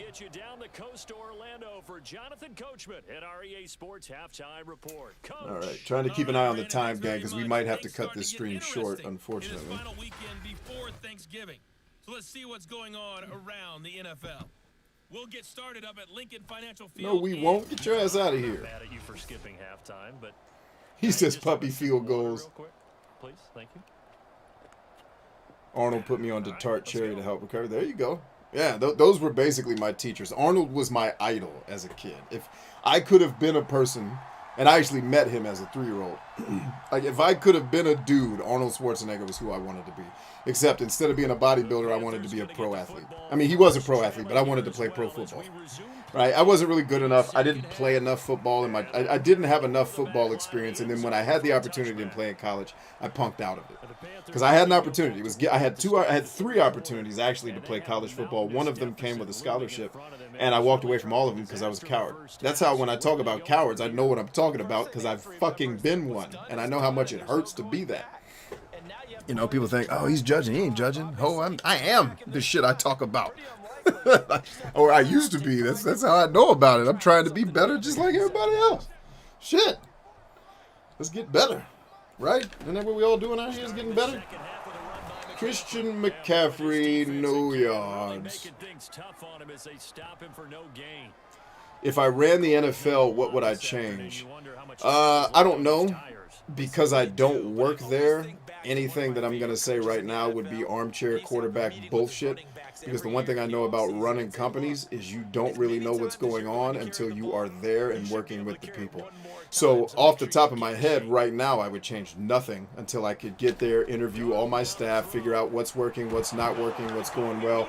Like, I wouldn't change shit. I would work really hard the first year to understand the business, understand what's working well, what's immediately working well that we need to sustain, what's immediately going poorly that are the fires that I need to work to put out. But then how do I build trust, rapport, and, you know, organizational interdependency so that we're all working together collaboratively to get to the end goal that we all agree on.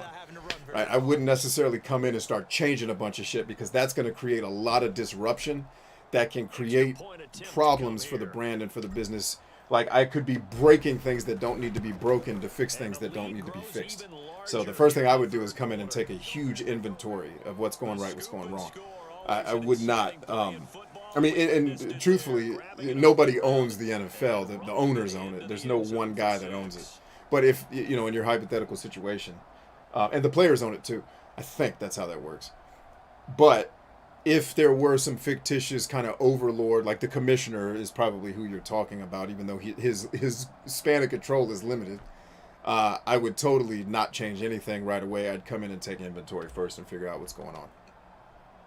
I'd basically figure out what needs to change to get us to our goals, and then we'd focus on changing that. But assuming that I know that that's Dunning-Kruger, that's presumptuous, that's arrogance. Thinking I can just watch something and, oh, I know what's wrong with it, let me go in there and fix it. That's just fucking hubris.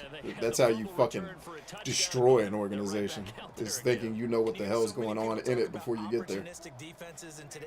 So, but great question. I like that one. We've been at the practices, the drills where they're trying to strip the football, the takeaways. They're always working on it, and it paid off for them on the last possession. Paid off. Now can they do it again? That catch good for only a couple. And we see another pitch and catch there to the running back. This position just continues to evolve. Jay says, are you a supplement guy? Define supplement guy. What do you mean when you say stuff like that? What does supplement guy mean to you? I don't like, you're going to learn, I don't like generic stereotypical terms for people. So, yo, are you a this guy? I have no fucking clue. What does that mean to you? What do supplement guys do? What do they believe in? You know, do I use supplements? Sometimes.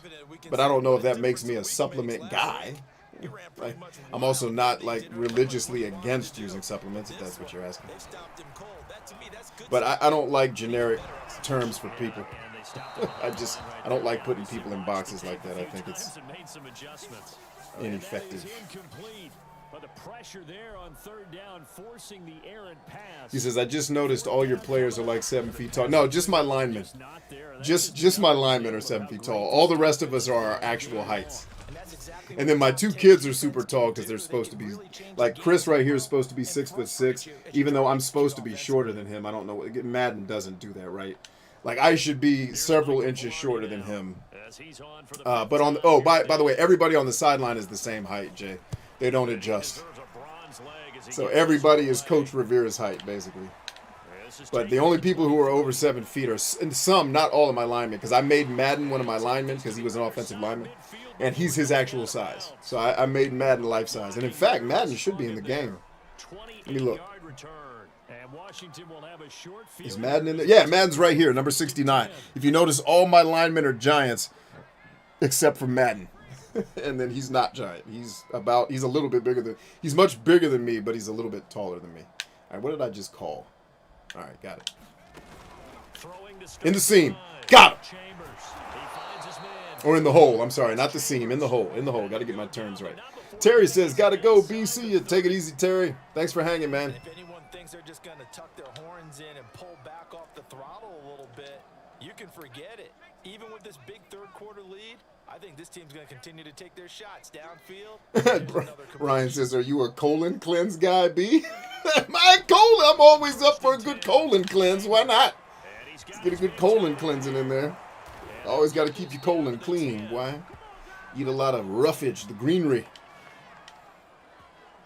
Well, I certainly don't want to pile on, but this defense has just not been up to the challenge in this game, and this continues as we see here. Coverage, not been very good. CTE is something that needs help. I feel bad for Antonio Brown. He checks all the lists, and I can pinpoint the downturn of his mental health.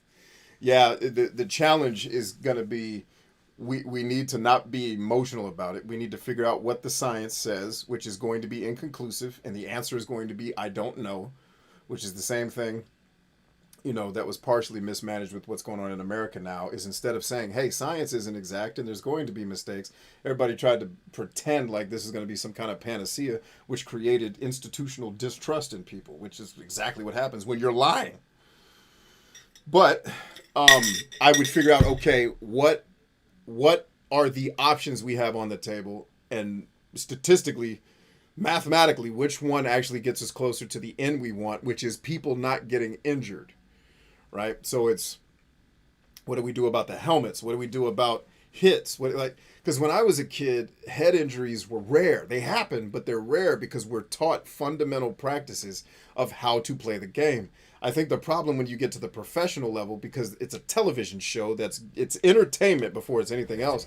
It's one of those things where we have to make it exciting for the viewers. It has to be fast-paced offense, which means now we have to make rules that the defense has a hard time adhering to.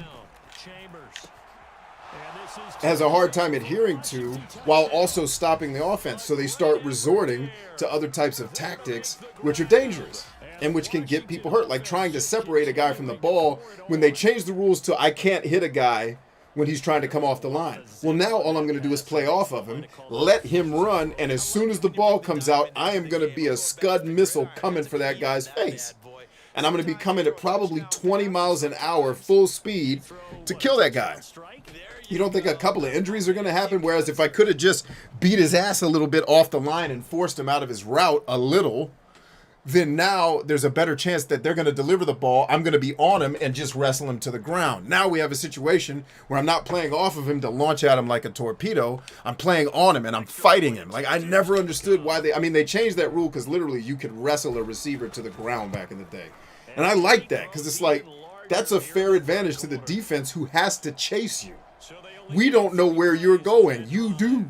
Like, it's fair that if you can't beat me off the line, you don't get to run a route. I always thought that was fair.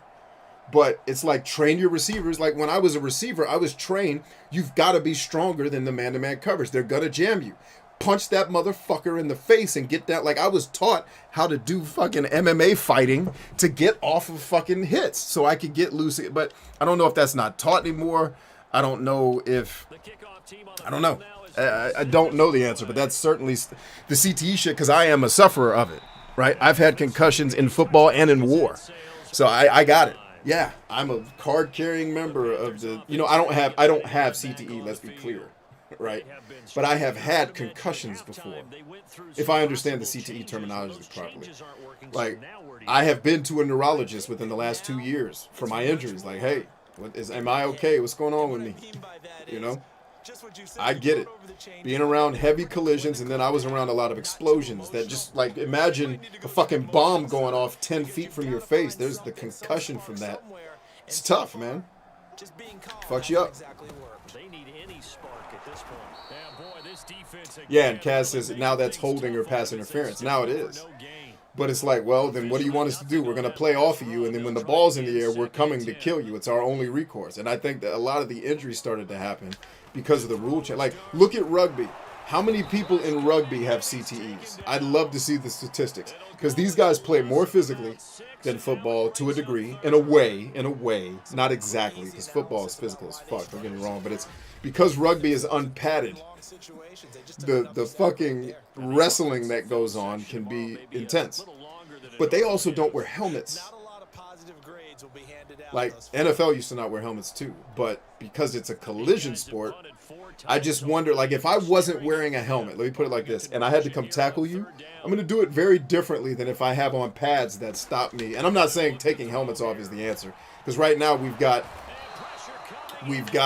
a whole generation of players that have learned to play with pads. You'd have 12 deaths on the field every week if you did that shit tomorrow. But, like, you know, I would look really hard at what are the actual solutions that get us to where we want to go. I think looking at changing some of the rules back would be one that people wouldn't like. Offensive coordinators would hate me, but it's like, hey, man, do you want to be able to run your offense with alive people? Or do you want, you know, Junior Seau to die before his time? Because we didn't take care of these guys. That fantastic human being who I've eaten in his restaurant. That's the guy you want dead? Like, how about now? They came a long way from leather helmets. Yes, they have. My dad actually used to wear leather helmets. He's from that generation. He came from the leather helmet generation. With a 1st and 10 on the short side of the field. And the Washington offense heading out. And last time out, another touchdown. And I think there may be some empty seats around here by the time the 4th quarter comes around. Yeah, I have to agree with you because this one's just about decided. But you know who benefits? Ooh, they are fighting underneath. Right here, underneath. Once again, he does it. That boy is something else. Get on your horse, X. Get on your horse, baby. Come on, man. Stay in bounds. And he's down inside the 5 at the 4 before he's out of bounds. A big play that time on the catch and run. Already over 1,000 yards receiving this season. That catch is just going to add to his total. Certainly not resting on his laurels. Will Smith had an African accent in the movie. I don't know that movie. I probably should look it up. Oh, wiggle, wiggle, wiggle, wiggle up. All right, come on, Tony. Your turn, baby. Your turn, Tony. Get some. Got it right there. Boom. Big Tony. Didn't think I was going to forget about you, did you, boy? A great play there with touchdown number 12 on the year. And this Washington offense continuing to... Tristan says, I've been to one NFL game. One of the receivers got knocked out. It was unnerving. There were no commercials, no cameras pointing at somewhere else. What, did that happen to be the Atlanta Falcons versus the Eagles, Tristan? Because I was there, too, when Deshaun Jackson got his ass knocked out. On the that shit was terrifying. Because I was not in the nosebleeds, but I was pretty far up, and you felt that hit. Because I'm probably 200 meters away from where the hit happened, just where I am in elevation and distance from where he is on the field, or at least 100 meters, probably 100 meters. And I felt the impact of that dude getting crushed from the field. Like that's how it was. Like fuck, you could feel that shit, that impact. Like shit. Like NFL is not. It's not for anybody. Football is not for people who are soft. Nobody soft plays football that I'm aware of. Like, bruh, this is a sport for killers. If you ain't got no killer instinct, then you do not play this game. They've got to dig down deep. I mean, they need something right now. Really anything to cling on to. This offense has struggled. Partner, join me in a walk to their locker room at the half, okay? Because I think what we would have seen is an offensive coordinator and his... Got him! Big Drew! Interception. Drew Bagilagara. And he will bring this one back. It is Pick 6 for Drew. Washington touchdown. It goes without saying, but I'm going to say it anyway. That's a ball he would like to have back, and it lands right in the lap of the defender. From there, he doesn't have very far to go before he gets to the end zone, and he got there in a hurry. My safety's coming up big today, boy. Point after here coming up. Panthers versus 49ers the last year in Candlestick. He was out for 5 minutes. Had great seats, but that was too close. Oh, dude, it's like I can only imagine what you were going through because I was terrified sitting 100 yards away from it. Like, this is fucking terrifying. Because Deshaun didn't get up right away, and it was like, did they just kill this motherfucker on the field? Like, I was praying, Jesus, please let this mofo be alive. And then he got up. He was fine mostly, but it's just like, damn, dude, this sport. Like, and I've played in games where we've knocked people. I've broken a guy's leg. My linebacker did knock a dude out on a kickoff. I got there half a second late, and he made the hit. And we had to stop the game because he knocked the kid cold out, sleep, just off his feet, laid out on his back, asleep. And that was high school football. I was like, dude, this is a sport for killers. You can't be out here patty caking and shit. Like, you'll get your ass murked. This is a sport for murderers. I remember when Chad Johnson tried to body Ray Lewis. That's funny even to read. Oh, God. And was immediately humbled. Fucking Chad Johnson. Just the lack of human respect you have to have for another human to even do that to Ray Lewis. Like, are you fucking kidding me? Like, you better come with some respect on your back. Oh, God. Like, if I had to hit Ray Lewis, I would have prepared. Like, if I knew there was going to be a play in our game plan where I had to go face mask to face mask with Ray Lewis, I would have trained all week for that hit with the biggest, strongest, most horrible person on my team hitting me over and over and over. Like, I would have hit someone harder than Ray Lewis probably 100 times before I went into that game so that when I hit Ray, it doesn't hurt as bad. Like, you can't just run up and hit Ray. If anybody's seen the way Ray trains, and I have, you're not gonna run up on him and block him. You gotta put some time in the damn weight room, and you gotta be prepared for that shit. And I think maybe because I wasn't as naturally physically gifted as other players, I knew I had to work harder. And I think maybe super talented people like Chad, and I'm not saying he doesn't work hard. He worked incredibly hard. But it's like people like him that are naturally more gifted than me. Like, shit, I know if I got to hit Ray, and maybe Chad did practice and still got his ass beat. I don't know. But if I'm hitting Ray Lewis, I'm training all week to hit Ray Lewis. That's like, most of my training for the week's going to be focused on that. He finds his man complete. That's Chambers. And they'll get him down as he's inside the 40. All right, let me check my messages. See if we're still doing the do. Okay, nothing yet. All right, so I'm gonna stick with you guys for now until I get my text message that lets me know my meeting's starting, and then I'll have to ball out.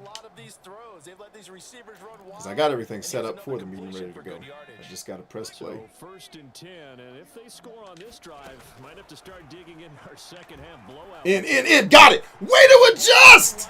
I love this kid, man. That's my son right there. Making play, way to adjust to the ball to keep your quarterback out of trouble. I love that. That's delicious. Magically delicious. All right, touchdown right here, Chris. That's not at all what I was trying to do, but okay. I guess Madden decided I was throwing a bullet pass. I was trying to lob it to the flag. Go, go, go, go, go, go, go, go, go. Right there. Come on, man. Damn! I needed one more fucking second. That's on me. It's on me. I'm cussing at me. Y'all didn't do nothing wrong. Your boy's trying to force a play to happen that wasn't there. And I thought I had more time. Got a little arrogant. Sorry. Oh, they're outside. They're outside. Go, go, go, go, go. Got him. Touchdown. Get to the stick. Madden be cheating. He was north and came back south to get the ball. Cheating ass Madden. That should have been a first down. short, and it'll be fourth No, ain't no fuck a field goal. Believe in Steve. Shouldn't even need to believe in Steve right now. They might now consider going for it on fourth. This is like calling Jesus to get back on the cross. Why? I did it already. Because they messed it up again. Jesus, come on back out here. Shit. Believe in Steve. First down, bitches. And I'm about to score. Let's see. Cass is on the defensive line. Dexter, Lee Harvey Oswald, John Wayne. John Wayne Casey. Oh my God. That's crazy. The thing about John Wayne Casey. That's what he's there for, right? Exactly. Line him up. Believe in Steve. Go get it. And he's going to press this one forward as they stop him right around. Give him 4. All right, let's get my pops turned on. Come on, Daddy-O. One more for the ride, baby. Slip that tackle, Pops. That's the way to do it. Saw the tackle coming. Still got home. Cheating ass men. Urlacher versus Ray Lewis. Woo! Wouldn't want to hit either one. Well, nothing fancy there, Charles. You had 3 tight ends on the field. They were going to run the football. I feel like if I had to pick, I'd pick Ray because I don't know much about Urlacher, but I know on the inside, Ray is a sweet person. And at the end, he's going to want to kill me on the field, but only to a certain point. Like, he's only going to want me to die so he can win the game. He'll let me live. Urlacher might just kill you. I don't know him very well. I want you to have some soul left if I got to go up against you. But no, I would not want to have to hit either one of those guys. That's freaking... Although I'd probably rather hit Ray because I think Urlacher was a little bit bigger. So he'd be a harder target to move. But then again, he may also be slower. So, I don't know. I'd rather hit neither. If they called to play AB, you on Ray. Like, all right. Well, hey, man, it's been a good run. Hey, if this is the end of my season, I appreciate everything we did together. I'll see y'all on the sideline. So tough because God. we always talk about it being a team game and you need all 11 working well together. But every now and then, partner, you need that one guy who can make a play against all odds that maybe can ignite things. And I think that's what they're looking for right now. Yeah, you talk about going to your playmakers. They probably need to do That's like calling Jesus to get back on the cross. Yeah, text it to me so I don't forget it, Tristan. And give them that opportunity to maybe wake up everyone else. Just text me anytime you guys have a shirt idea, just text it to me and put hashtag t-shirt. And then I'll have it in my database so I can come back to it and not forget it. Because I'll forget. Darnold, he finds his man, complete. It's more. So from the 36 now, 1st and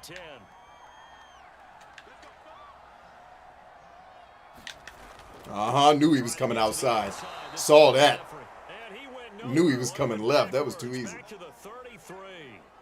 That's going to wind up a loss of a full 3 yards on 1st down. This defense is just flat getting after it. They have not given up much of anything in the run game. Case in point right there. There we go. There we go. Hey, look alive. Hey, who's on Caffrey? Shit, nobody. Me. I'm on Caffrey. 2nd and 13. And then that leaves him open. Damn it. That's on me. Gets this one to midfield before he's brought down. Well, maybe this offense has learned something from watching their counterparts work. I'm wondering if their coaching staff said, let's do what they've been doing the entire game because that's worked well. This offense, they have not looked particularly good all game long. Oh, we called the blitz exactly for that play. Done. And forget about finding a lane. He barely had time to look up before he was I go to a Christian college. Do you go to Liberty?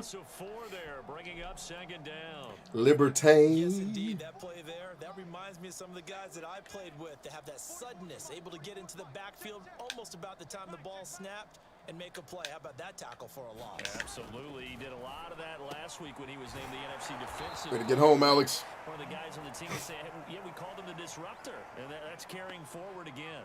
Makes sense, doesn't it? That one good for the completion percentage, but no gain. It'll be 3rd down. I'm going to wear it to church. 3rd and long. It's All right. Darnold. What should the picture on the shirt be? Should it just be the cross? And then the text says that's like asking Jesus to get back on the cross. And then when someone does something dumb, you just point at the shirt. Is that how you guys envision it working? I want to make sure we design it so that the shirt is actually effective for your jokes. And I want you to have joy when you're wearing the shirt. fourth down on as the punt team sending this Oof. one away. Ouch. And did he put that on Woof. his feet? He did. Wow. Out of bounds. That's mean, dude. That's what you gonna do to us? Could not have thrown that out there any All right, you better. know what I Ball do hit the when you put us in ground. this I thought he situation, might go right? into the You end you zone know, with have you watched the England, tape on me? but perfectly When you back us up in the end zone and you got the nerve not to have two safeties back there, you gonna give me a single high safety knowing what I like to do? In this situation, you must be blitzing.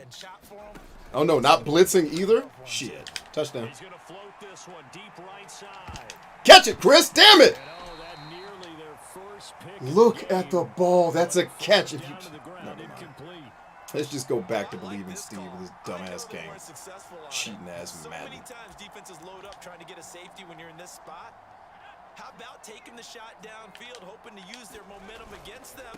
They didn't get it, but I sure. Yeah, Dad, way to fight for the yardage, Pops. And he'll take this up to about the 7 or 8 yard line.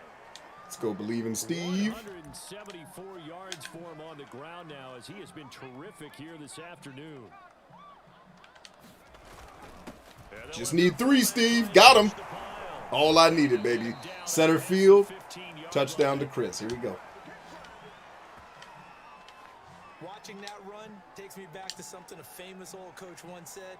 Any player he wants on his team, he wants him to be agile. And mobile, most definitely and hostile. Definitely hostile. On 1st and 10, Chambers. He's going to float this one deep right side. Got him. Now what, ho? Inside the 30. And they do finally get it. Tag, what up, He homie? takes it to the Harley says, my football 25. coach used to say, if you touch the ball, you catch the ball. Which didn't make sense to me because I'm a lineman. And hey, that's the rule, man. Your coach is right. Linemen need to learn. I never understood why linemen don't learn how to catch. I mean, I know it's not your job, but every once in a while, ball's going to pop up, and y'all might have a chance to take it to the streets. I mean, J.J. Watt practiced catching. He's a defensive lineman, but still a lineman. Changes things in a big way. Now from all the way down inside the 30. But no, I get it. I also, I guess I was okay at blocking. I was just not that big to do it. Chambers. He's got to help. He's got help.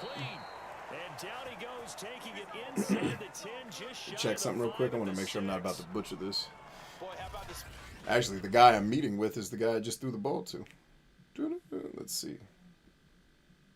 Make sure I didn't miss any. Okay, no, I haven't missed any messages. We are good. I think we may be rescheduling. His offense could get down the field. It's taken them no time at all to get down here, and now they're set up with a 1st and goal. 2 big plays in succession. Not sure this D knows what him. Yeah, I think so, Tag. If I was running a football team, I would definitely cross-train my guys. I'd have extra stuff outside of practice because you only get so much time to work on the things you need to work on. Looking to throw. Chambers. Boop. And this is But I would have some extra time set up to, hey, if linemen want to learn hands, come over here and do this extra crit. Like, I would do cross-training. Like, receivers, go do the lineman drills. Linemen, come, like, basically everybody learning each other's jobs. More so, not so that I'm worried about you catching a pass in a game, but, like, if it was a military unit, I need you to be able to potentially do this guy's job if we have a problem. Like, I played every position. My coaches had me learn every position on the field. So, theoretically, if anything on the field went wrong short of the kicker going down, because I couldn't kick to save my life. I'm not a kicker. I could do every position on the field but kicker. Every one. I've played every position on the field to some level of skill other than kicker. So because I was trained to do it all. Like, I played special teams, I played wide receiver, I played running back, I played quarterback, I played linebacker, I played safety and cornerback. You know, I mostly played wide receiver and defensive back, but I did the other stuff. Woo! Almost had to delay a game there. But cross-training made me able to return punts, you know, block for field goals. Like, if they need a guy to go in, he can go in. And I was the same way when I ran track. Like, my track coach was like, hey, I know you're a sprinter and a jumper, but learn some of these longer races too, because we might need your legs. Like, yes, sir. And so we had a guy that got injured a lot, and they would have me run his race for him. I'm not really skilled at this race, but I'm good enough to not completely lose so that I can fill in for him as a teammate. Out is the kickoff unit as they run up and send this one away. Exactly, Chris. You said it perfectly. Yeah, you just said in one sentence all perfectly what took me 4 paragraphs to say out loud. Well said, Chris. Thank you for being here and making it easier for everybody to understand the stupid shit I'm saying. But no, seriously, you perfectly said it, man. Thank you. Appeal to the vanity of your offensive line. Tell them that they control your fate. Leverage guys. Win the line of scrimmage. If you do that, you start to win first down. You win second down. And guess what? You start accumulating first downs. And that's what they need in order to not punt the ball again. Harley says the other big thing the offensive coach was not allowing the receivers, tight ends, etc. to wear gloves. He was adamant that they should learn how to catch without them so they don't rely on them. Yeah, I'm 50-50 on that because I want you to practice how you play, and gloves become necessary as the season gets colder. So I actually encourage my guys to wear gloves because you ain't gonna be out here, at least where I live, like you ain't catching no damn Scud missile with bare hands in 8-degree weather. You know what I mean? So because you're gonna probably wear gloves, and gloves keep you from getting hand injuries when you're tied up with people like blocking and shit. So I'm a fan of gloves because I don't think they teach you. I don't agree with your coach that learning how to catch with them trains you to not be able to catch. Like I can catch with or without gloves. I would train both, right? But I guess from his perspective, if I'm teaching younger guys, yes, I want you to learn how to catch without gloves first. Yes, I agree with your coach 100% because I need you to get a feel for the ball before I start adding equipment. But eventually you're going to wear gloves, most likely. And then some guys don't because they're maniacs, but that's fine. Throwing again is Darnold. But like I never, like even today, I don't ever wear gloves when I play football. But it's like wearing gloves for so long never diminished my ability to find the ball and get my hands around it. Like I've practiced catching balls so much that sounds sexual. I'm catching balls, baby. I'm catching all the balls. I practiced at catching balls that with like literally if you're training like a person who wants to play it professionally, be good at both. But I get what your coach is saying. Like if I'm coaching young guys that have never done it before, absolutely. No gloves until you learn how to do it without. It's safe to say defensively, the tackling's been really good. And because of that, it's been very, very hard. Stickum was, oh, damn it, yes. Oh, God, who was the Stickum guy? I forgot his name. This guy on the Raiders, man. Wasn't it the receiver on the Raiders was doing it with John Madden back in the day? Taxes, man, I missed a good one. I had a couple of technical issues and had to re-record 2 episodes for the channel. The audio from the game absorbed my mic. Yep, welcome to content creation. You're figuring out how hard it is. It's a pain in the ass. That's why most people don't stick with it. But you will, and that's why you win. Alright, that's the end of the song. Need to figure out how to write songs on the fly a little bit better than that. God, that's what I wanted, Jesus. Wanted that separation. Taking it down the rail. You're not about to catch me, ho. I just set sail, and I'm faster than the hoes on your team. They can't catch me. Just continuing to pour it on. He has really settled in throwing the football, and that touchdown here in the fourth quarter gives him a pretty comfortable cushion. He may be a rookie, but he's playing like... Uh-oh, East Starland got some new games in. I've been late every time East Starland gets new games. Okay, I have that game already. Why is that still on my list? Ooh, is this complete in the box? If it's complete in the box, I know it's going to be cheap. I'll get it. Out comes the kicking team here for the extra point. Boom. Actually, I already own the game, so I'm only getting it if it's complete in the box. In fact, not only do I own the game, I've played it on this show. Oh, come on, controller. Stay on the desk. All right, did somebody buy it already? Nope, nobody bought it. It's $10, but I guarantee that's not complete in the box if it's $10. Yeah, no. Nope, I already have a loose copy of it. I don't need another loose copy. It's an underrated game, though. And we're talking about Wizards and Warriors, if you're wondering. Wizards and Warriors is a highly underrated game. It's one of those two worlds type games where everybody hated it because everybody sucks and doesn't understand what good games are, and they're just complaining about features like graphics and frame rates and not actually playing the goddamn game.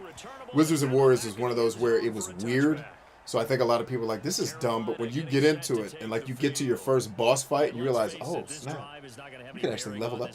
Oh shit, and then you get good at the game and learn the like, oh, Corey was asking me to play platformers. Wizards and Warriors and Legend of Kage. Jesus Christ, how did I not think of those things? Yes, Corey, we got you. Legend of Kage and freaking Wizards and Warriors. We got platformers all day. And we got platformers that are not annoying to play, too. Hallelujah to Jesus. On first down, it's Darnold. Keep him in bounds. Keep him in bounds. There you go. And this will be a gain of 5 as he gets it to the 30. Looked like a pretty good, safe play right there. No, he's had trouble with the interceptions in this game there. Hits his guy out in the flat. Yeah, so many times we hear quarterbacks and offensive coordinators. He says a smooth pirate talking to his wench. I don't know what that comment was directed at, but that's the funniest thing I've heard today. A smooth pirate talking to his wench. Oh, God, I don't know what that was directed at, but that sounds funny as hell. Get some, Zach. Zach for the sack, baby. Booyakah. We should start calling you Sack Chambers, not Zach Chambers. Sack Chambers, bitches. All in your ass. Touchdown. I mean, sack. Tripping. Because you're not seeing that on the other side of the ball, are you? The offense right now. And Miko's got a sack. I think she had an interception today. She's kicking ass. Destroy him, my robots. Tag stayed up till 4:30 a.m. getting cut. There you go. That is the grind, guys. So right there. Let me just. So Tag is one of the guys who I've been kind of indirectly helping. I don't want to take credit for anything, but just being a friend to, who's starting his journey as a content creator. Everybody who's watching me, if you look at his comments, guys, ladies, everybody, that is the dream.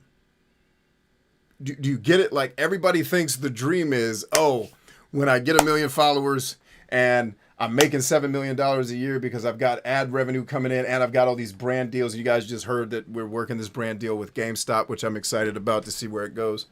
But like, the dream isn't the brand deals. The dream is 4 o'clock in the morning, working on the motherfucking thing that makes your heart come alive, it failing, and you having the intestinal fortitude and desire to get back up off that mat and keep making shit because you're being compelled by something that's a greater force than you yourself. That is the dream, guys. Chris is living his dream now. Now, the money hasn't shown up yet, but if he keeps going and doesn't lose heart, he will find avenues to bring that money in. And he will get better at his craft and other people who are paying attention. And always remember this, guys. If I can't give you any piece of advice with this horse shit where social media is trying to force all of you to think about going viral, you never know who's watching your shows. I can't name some of the people who've watched my show because they've asked me not to be public. You never know who's watching your shows and who can give you access to opportunity that will amplify and make your dreams go faster. So when you're getting your 200 views or your 64 views, just remember, one of those views, depending on what you do, could have been Steve Wozniak. Now, I don't know that Steve watches my show, but he watches another show that I watch. And if I told you what it was, you'd be like, damn, he watches that? Yep. Sure does. Regularly. And comments. You know the billionaire who founded Apple? That guy watches a YouTuber you've never heard of in your life regularly and gives the guy advice, for crying out loud. Like, you never know who's watching your show. Take your eyes off the goddamn numbers and do the work. I love you. Situations and then having to execute, isn't it? Guard the first down sticks. Don't let them get there. And they rallied and made the tackle. Here's Michael Pilardi now. That's the dream, Chris. I'm so proud of you right now, homie. Keep killing it. Seriously. Averaging 50 yards a boot so far as this one's away. And this will be taken. Oh, that's my fault. Damn it, Chambers. You have got to get better at this game. You got work to do. Tag says, I couldn't go to bed without getting a video up. I promised myself I was going to upload a video every day, Monday to Friday, 250 videos in 2022. It might not have been Monday. Yeah, I'm proud of you, bro. That's that, my friend.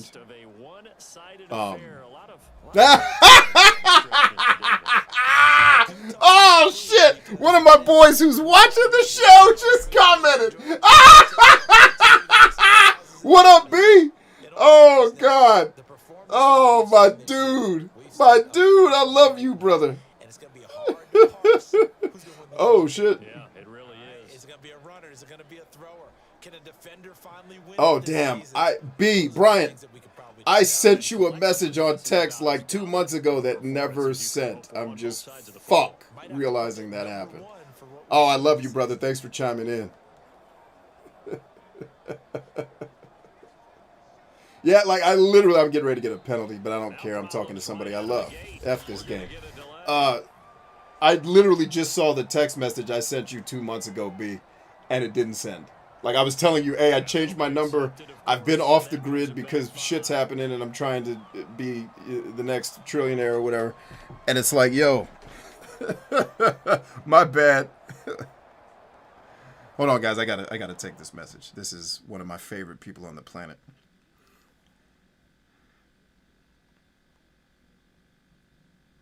Oh.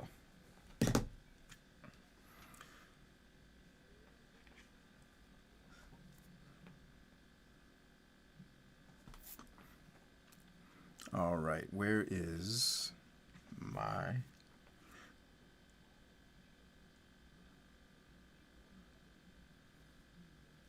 information?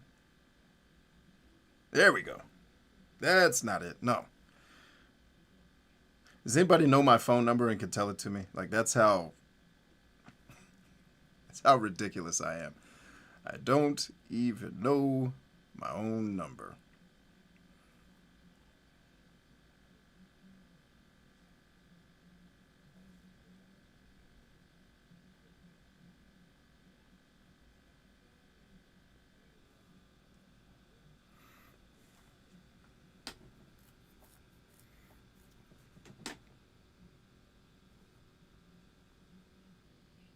Yo, my boy's text. That's awesome. I can't tell you guys what's awesome because this is some stuff we're doing behind the scenes. But dude, B, that is awesome, bro. I'm trying to find my phone number that I thought I already sent you but didn't, so I can send you my my actual phone number. But I have to learn what my number is first because I don't even know my own stuff. Because why? Okay, there it is. The guy doesn't even know his own phone number. That's when you know you might be too busy. Is when you don't know your own number because somebody else set it up for you.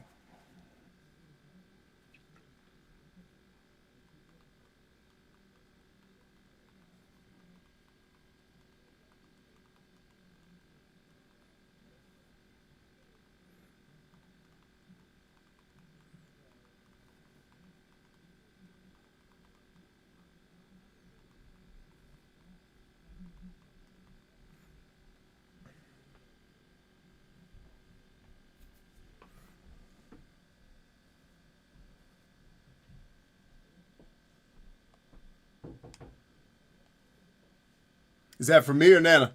Nana. Roger.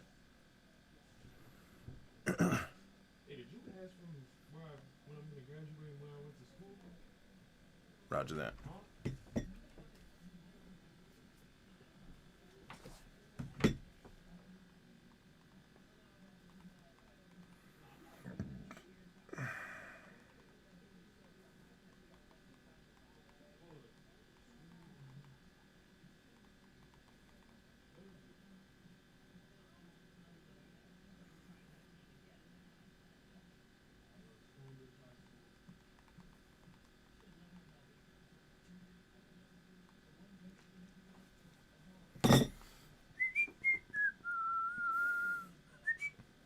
All right, so it appears that my meeting is going to be postponed again, so I just want to keep an eye on that to make sure I'm not late or leaving people hanging. Definitely don't want to do either of those things. So I think we're in good shape. All right, where are we? We are 1st and 15 at the 33. My 33. Oh, well, we know what that means. It's air it out 30. Oh, I know what I wanted to check, which is why I paused the game a second ago.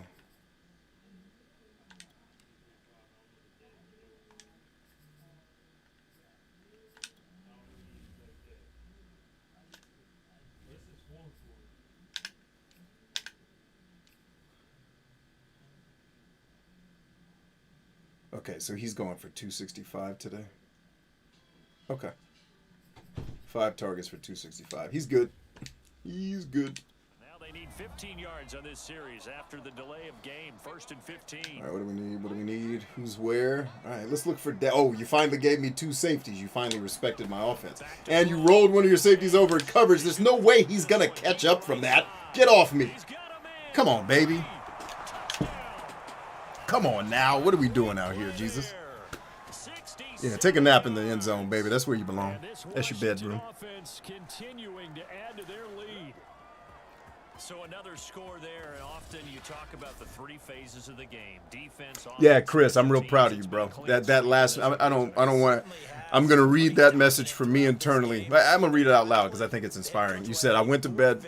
I showed up for myself, for me, nobody else but myself. I was there for me when I needed it, and damn, did it feel good." That's what Drago was saying in Rocky 4. You know, Drago always gets hated on for that scene because this is what I hate about how people teach humility, because they teach it wrong. It's like humility is not caring about yourself and being down on yourself. Like when he's fighting and the audience turns against him, and he's like, "Let me make sure everybody in this arena understands something. I'm in here fighting for me, not for y'all, not this country, not me, motherfuckers." Like that is the attitude of a champion. I don't know any super successful person that doesn't eventually get to think like that, because they get tired of trying to acquiesce to what everybody else wants and like, fuck it, they're going to take advantage of me. I'm going to get this for me. You know, like one of my favorite artists that kind of mentored me by watching his career and knowing I don't want that. I left music partially because of him. He tells a story of interacting with DJ Jazzy Jeff, where Jeff gave him that advice. He was like, "Look, bro, you can't do this for your fans. You can't do this for your city. You can't do it for your kids. If you're not doing this for you, you ain't going to be in it. It's not that it's not for my city or for the fans or for my people. Of course it's for them, but it's for me first. Because if it ain't about me, it can't be about we." And that is the lie about humility that's been taught for 1,000 years by fucking corporations that want to turn you bitches into slaves. It's like, you should just be more giving and not so selfish. Well, of course I should be, Exxon, when you want me to work 19 hours and pay me the equivalent of fucking slave wages compared to the profits I'm making your company. Fuck you, I'm doing this for me. Then, once I'm squared away, I'll make it about you. Right? Read the Bible. That's why I tell you guys, people that don't read the Bible, you atheists, read it anyway. There's some good shit in there. Look at how Jesus carried himself. He always took care of him first before he ran out there healing people. And then he took care of himself after. Homeboy was asleep on the fucking boat when the storm came. When everybody else was freaking out, Jesus was 10 toes up. Just, yo, Jesus. Hey, what's up, man? Huh? This is one where you just say, what? There's a storm coming. Shit, tell that storm to go back to sleep. I gave you the power. The fuck you waking me up for? Like, I'm getting my nap in, bitch. I don't want to deal with that storm. Like, that's Jesus. Now, it wasn't written that way, but I know, I've been in war, guys. I know what actually happened during the Bible, that everybody fucking makes flowery and nice because they're trying to sell you seats at church so you'll come there and pay their goddamn rent. Like, I know what was actually being said in these conversations when Peter's cutting off people's ears. Jesus didn't give a sermon. He cussed him the fuck out. Like, if you do that shit again, I will kill you myself. I will death you with my words, bitch. You understand me? Get the... Like, And if you don't believe me, just read the scripture where Jesus was chasing people out of the temple, beating their asses. This docile dove and sheep shit that they taught in your Sunday school class because they wanted you to be docile. Be docile like Jesus. No. Be a fucking animal like Jesus. You might actually save some lives. Because you're crazy enough to think you can. Whoop! Oh, the juke, bitches! Taxes, thanks for all the wisdom and guidance so far, B. Much love for you, sir. Now the love is for you, man. I live to see guys like you win, brother. That's, at this stage in my life, I got all the dreams, right? All of my dreams, I say it, have come true. You know, there may be other goals and stuff that I am moving toward, but the shit I really, really cared about, I got that. My next biggest dream is helping y'all get yours. That's the shit that I live for, is Chris coming up here and saying, man, I found something that makes my heart come alive. And maybe in 10 years he's not doing this anymore, but here's what I know he will be doing. He'll be doing something using the lessons he took from this adventure. And the something he'll be doing later will be a better version of what he started here. And you guys don't look at it that way. You look at it, how can I very quickly start making $60,000 a year for doing nothing? You can't. You have to build this shit one soul at a time. You have to be willing to put the work in. All right? If your dream is to be an artist.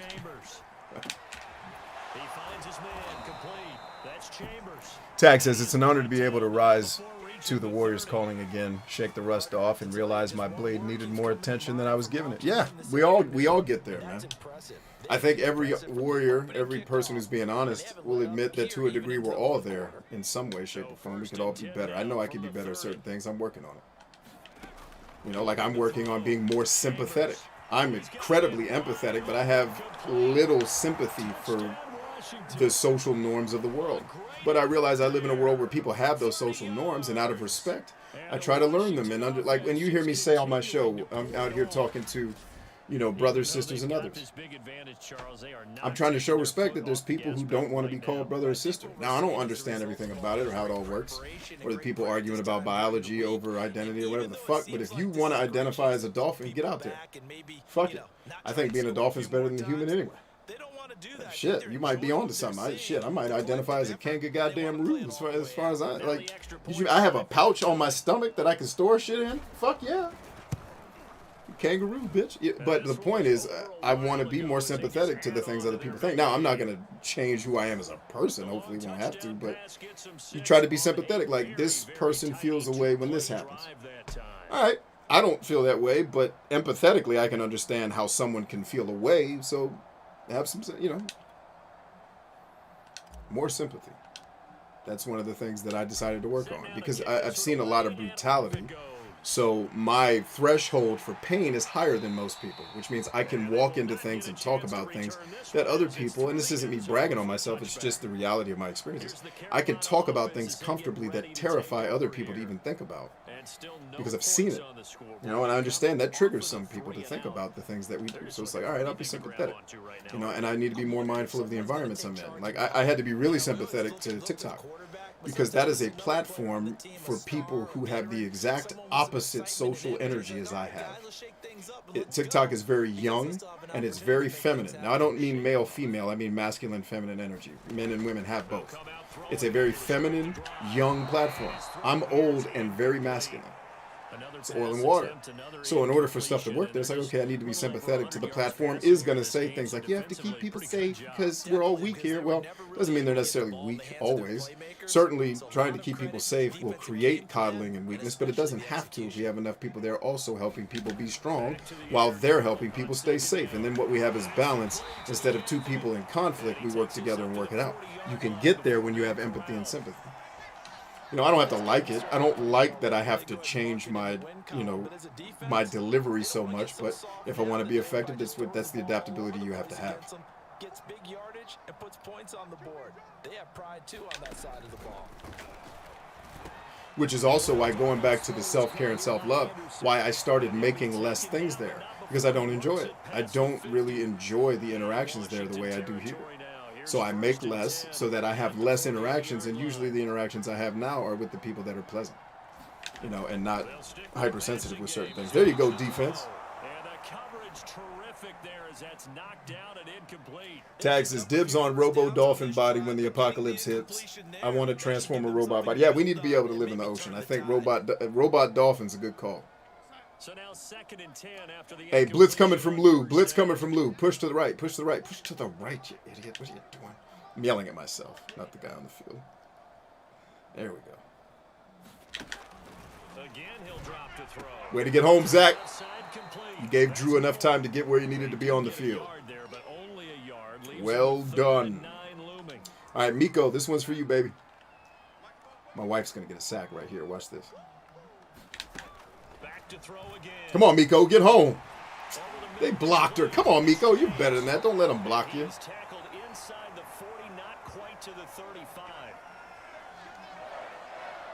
this game was decided a while ago. Kaz says, family is job 3, city is job 4. The customer's somewhere around job 8. Exactly. Line of scrimmage, the 37 on 1st and 10.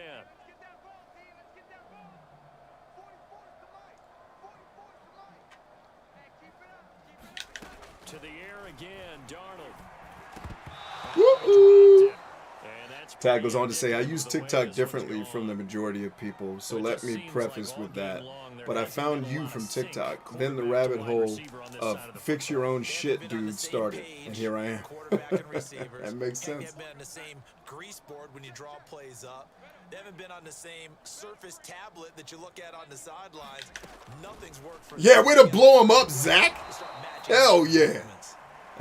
This dude has thrown 62 passes. That's how you know Madden is fake. Because nobody's throwing 70 passes in a game. I don't think. I guess, no, that's true. They haven't run the ball much, so maybe it would be 60 passes to 4 runs. But dang, 60 times in the air. Of course he's going to throw 9 interceptions. And really making a big hit. Did not get free. But boy, that's a tough area to go into when you're going into his spot. All right, 4th and deuce. Bring everybody. Oh, I knew he was going for it. Bring everybody. But no chance at yards after the catch there, and they stop him short. Who was that? Freaking Fuller. I didn't know it was going to bring in my nickel guy. Dagnabbit, I got to pay. Oh, it wasn't my play. I hit the wrong button.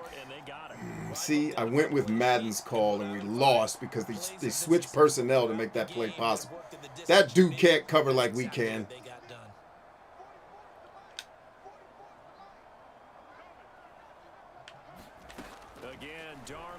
Why did he fall over? Madden be cheating. Flames, what up, G? Defensively, you look at the numbers. Another incomplete pass that we just saw, and they're under 200 yards passing for the where are my zones at? All right, weak points, weak points. Hey, who's on the ball? Okay, we got one over there. We got a mismatch here. I'm going to coverage. You guys hold it down. I ain't blitzing. I'm staying right here because he's going to go to him. He's coming middle of the field. Told you he wanted to go to him. Way to hold that rock down, baby. All right, where are the holes in the zone? All right, hole in the zone. I'm in there. I got it. Hole in the zone. Hey, switch. All right, hole in the zone, left side. I'm here, ho. Take it away his throwing lanes, and he's got to go to the check down, and now a field goal is incoming. And I'm about to block the hell out of it. Oh, Fuller again. You already effed up, Fuller. You on the doghouse. So fun to watch his closing speed, and another example of it on that play. Fuller, you got chipped. And they'll get back 3, but this remains a large deficit.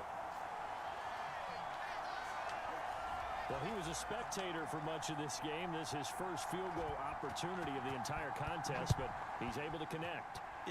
All right, my brother's on the lane now. Come on, bro. This is my brother Dave right here. Come on, DC. Get on your horse, baby. I make noise. DC. Party people, let me see you scream. Speaking of DC, let's bring him into the game. Let's bring my brother. It's his. Actually, he was supposed to be brought into the game 2 quarters ago. A bit slipping. All right, let's go running back. Let's put Dave in for Dad and run the rock. All right, DC, it's on you, baby. Show me something. Getting set to go again as we look at the back, heading onto the field again. I guess it kind of goes without saying at this point, but he's had a DC around the corner, down the rail. Come on, DC, stay in bounds, baby. We got to run that clock. Okay, that counted as getting tackled in bounds. Good, very good. Right back at you. He knows how to get there, and boy, he looks happy when he does. He's already bought all the property in the end zone. That's the problem. He's going to sell the way to fight, D. We got at least 2 yards out of that deal. Oh, 3 yards. Got a 3. The last run got 3. Now here's 2nd and 7. Look at that cutback. DC showing it to him. Getting lost in the traffic. and running the clock away. Another example of this offense really having their way, Charles, and another big chunk play there on the ground. And when you look at the defense, they've got to do a much better job of wrapping Gone. up when they tackle. There he goes left side, and he takes it in. Touchdown, Washington. A great play there. Way to go, DC. Touchdown number 18 on the year. One touchdown a game, baby. On average, he's had more than one in some games. I guess he's had some games where we didn't score. Oh, no, we're not at the 18. I'm thinking of the regular NFL season. This is week 9, I think. So he's got 2 touchdowns a game. Good job, So DC. don't we have to give a lot of credit, not just to what we've seen today, but the preparation in advance, coaching staff, commitment by the players to the game plan, and being ready to go in this one? You're exactly right. Clean sweep.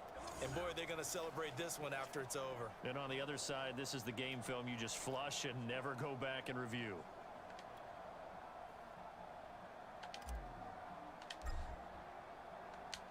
Out is the kickoff unit as they run up and send this one away. And thanks, everybody, for being here. And thanks for making this a great conversation, all of you. And if you're just tuning in, yes, you read right. GameStop hit me up today. They want to do a deal with us for the release of Elden Ring, and we're currently in the negotiation process of, right now, I'm trying to figure out what they need as a business to make this work financially, and then we'll figure out what we can or cannot produce to support that, and then just make sure that it jives with our brand, which is we ain't lying for nobody. So, if you want me to help you promote your product, that product better be dope, right? Because I'm not going to get up here and lie to people. But I will do sponsor content from time to time if it helps me, for example, pay for things that we're up to. So, there you go. Way to get home, Big Mel. Uncle Mel doing it. That's my uncle right there. My dad's brother. Get some, Uncle Mel. Show it to him. Now, you're about a foot taller. Actually, you're a foot and a half taller than you normally are. And heavier by about 300 pounds, but that's cool. We still know who the soul that's in there. But yeah, man, we're excited to see what GameStop comes back with. And the fact that it was Elden Ring, like, it was one of those brand deals where you could tell the person reaching out to you has actually watched your content. Like, I can always tell the brands that reach out to me that have done their homework, and then the ones, most of the people that reach out to you do no homework. They're just catching your name on a list somewhere, and they're just hoping they're going to email you, send you some free stuff that you can talk about because their business is poor, and they're doing poor people shit. Right? GameStop's not. So GameStop's looking for people like, okay, we need folks that can actually help us get engagement for this product and then move units, assuming, like, I think this product is going to be good from what I've seen so far. So I'm not necessarily biased in that way. It's just I'm cautiously optimistic about, hey, this may be a good experience.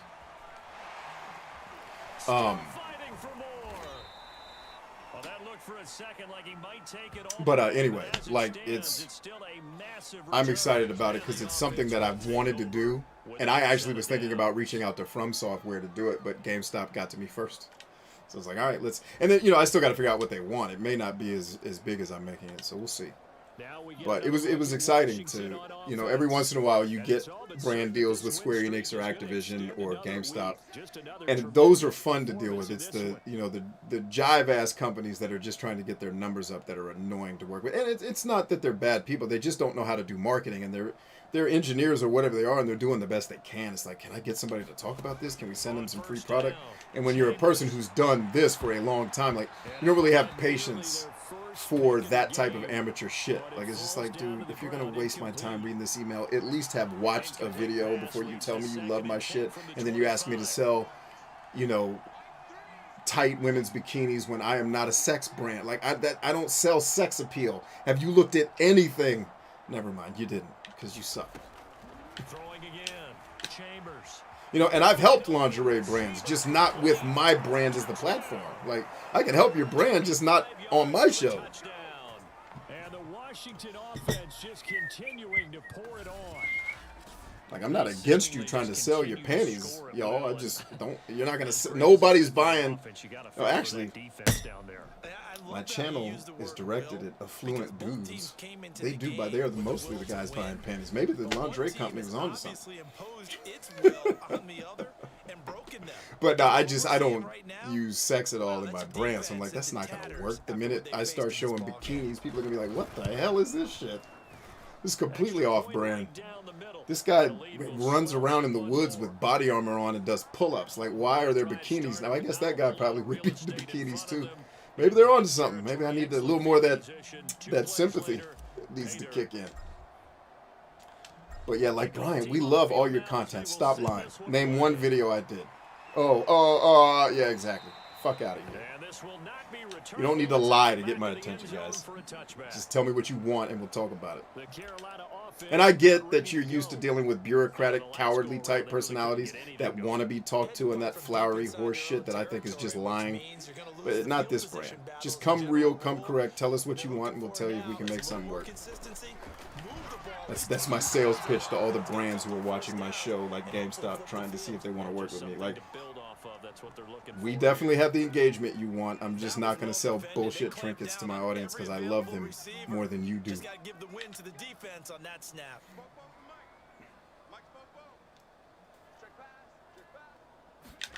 Throwing again on 2nd and 10.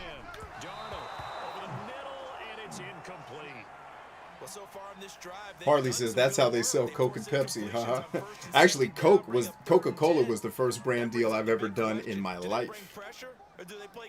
My first brand deal. And I did it, like, just to put it in perspective for you guys, because you guys have the internet and all this cool stuff now. I did that brand deal over the phone. Called up Coca-Cola, got on the phone with the right people, told them what we were up to and what we wanted them to sponsor. Coca-Cola said, roger that, and they cut a check. Now, that easy. We told them what we were doing, what they'd be sponsoring. Coca-Cola said, hell yeah, we want to be a part of that. So here we are. We're Coca-Cola. Here's your money. Have fun. So yeah, first brand deal.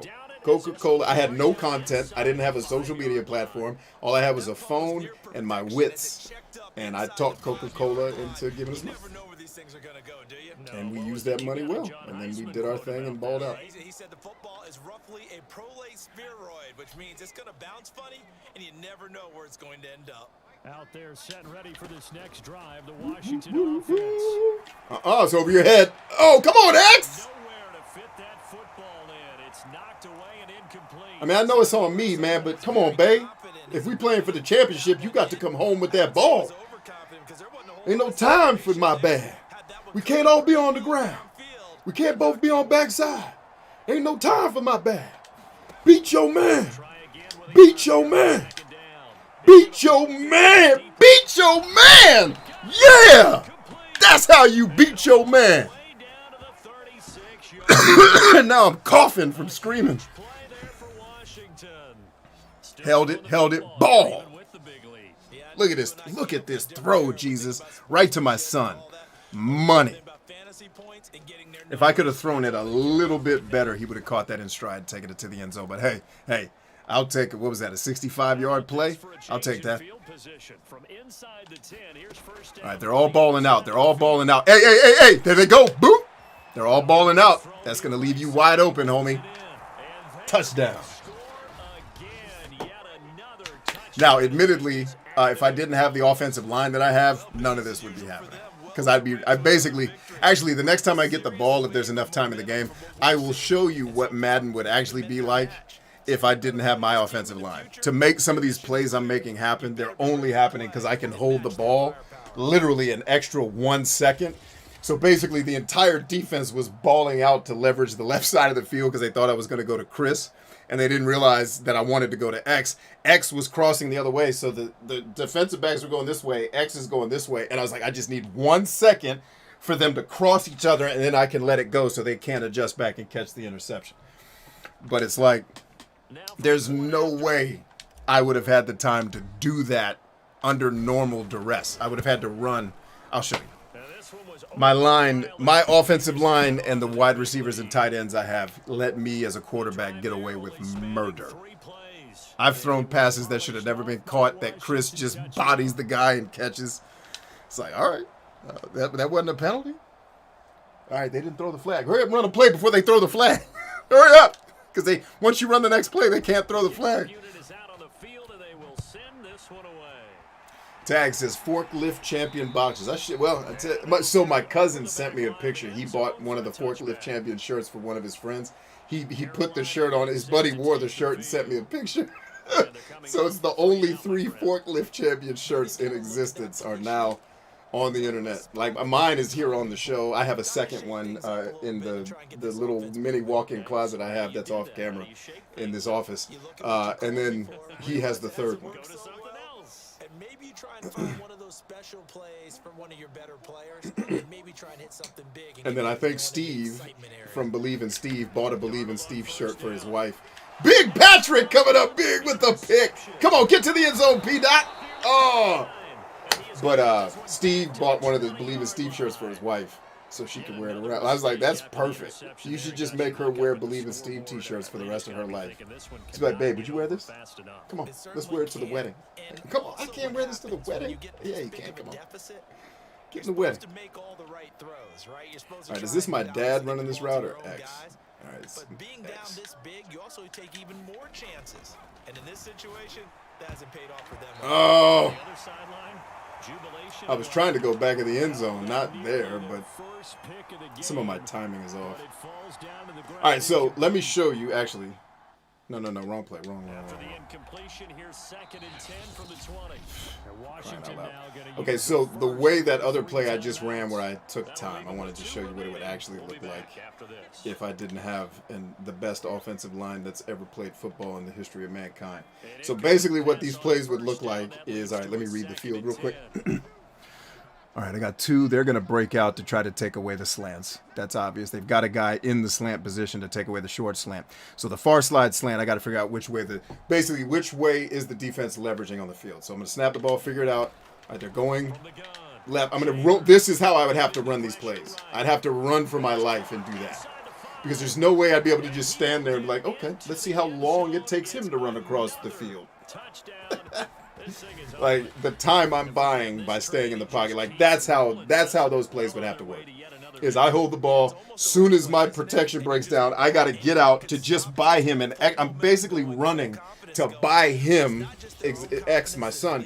I'm running to buy him more time to get separation from the receiver, and then I just launch it. Now in that play, all of the defensive backs balled out again to cover Christopher and John, because John is usually who I go to on that play. The Navy SEAL, and they're so used to John's gonna kill us, so we need to roll the coverage over so that John doesn't score a touchdown and keep Chris on a leash because he's killed us for 300 yards. But X only has this many yards, so they let him go, and it's like I just have to buy him time. So I run out of the pocket away from the pressure. That buys X another half second to get away from his guy, and then I can throw the ball on the run. That's how those plays would work if my offensive line wasn't as good as they are. And then there would be times where they would hold up and I would be able to make that throw.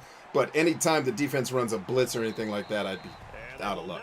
So I do realize that part of the reason why my team plays so well is that my line they're just murderers. Now, you guys have also watched me take 2 sacks in this game, so they're not always perfect, but at least one of those sacks was completely my fault. Like 100% the lineman did nothing wrong. I made a bad decision and got beat. The second one was the defense just played really well and I had nowhere to go with the ball. Or at least I didn't see it if I made a bad read.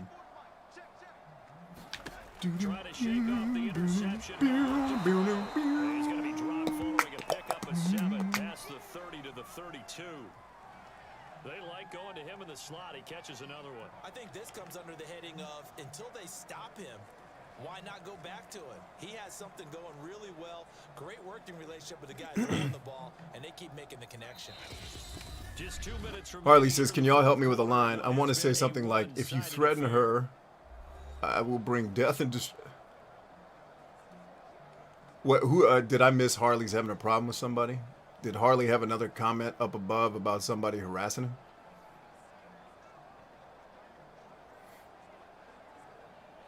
So it's Panther football as we welcome you back. They're looking at 2nd down now as they search for a consolation score. Throwing again on 2nd down. Darnold.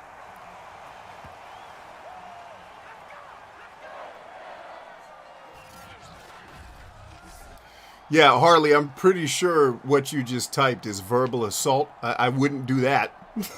That's actually not legal. So don't say that, please. Not to an actual person. If you just want to say it out loud, that's one thing. But I would certainly not say or type that to anybody.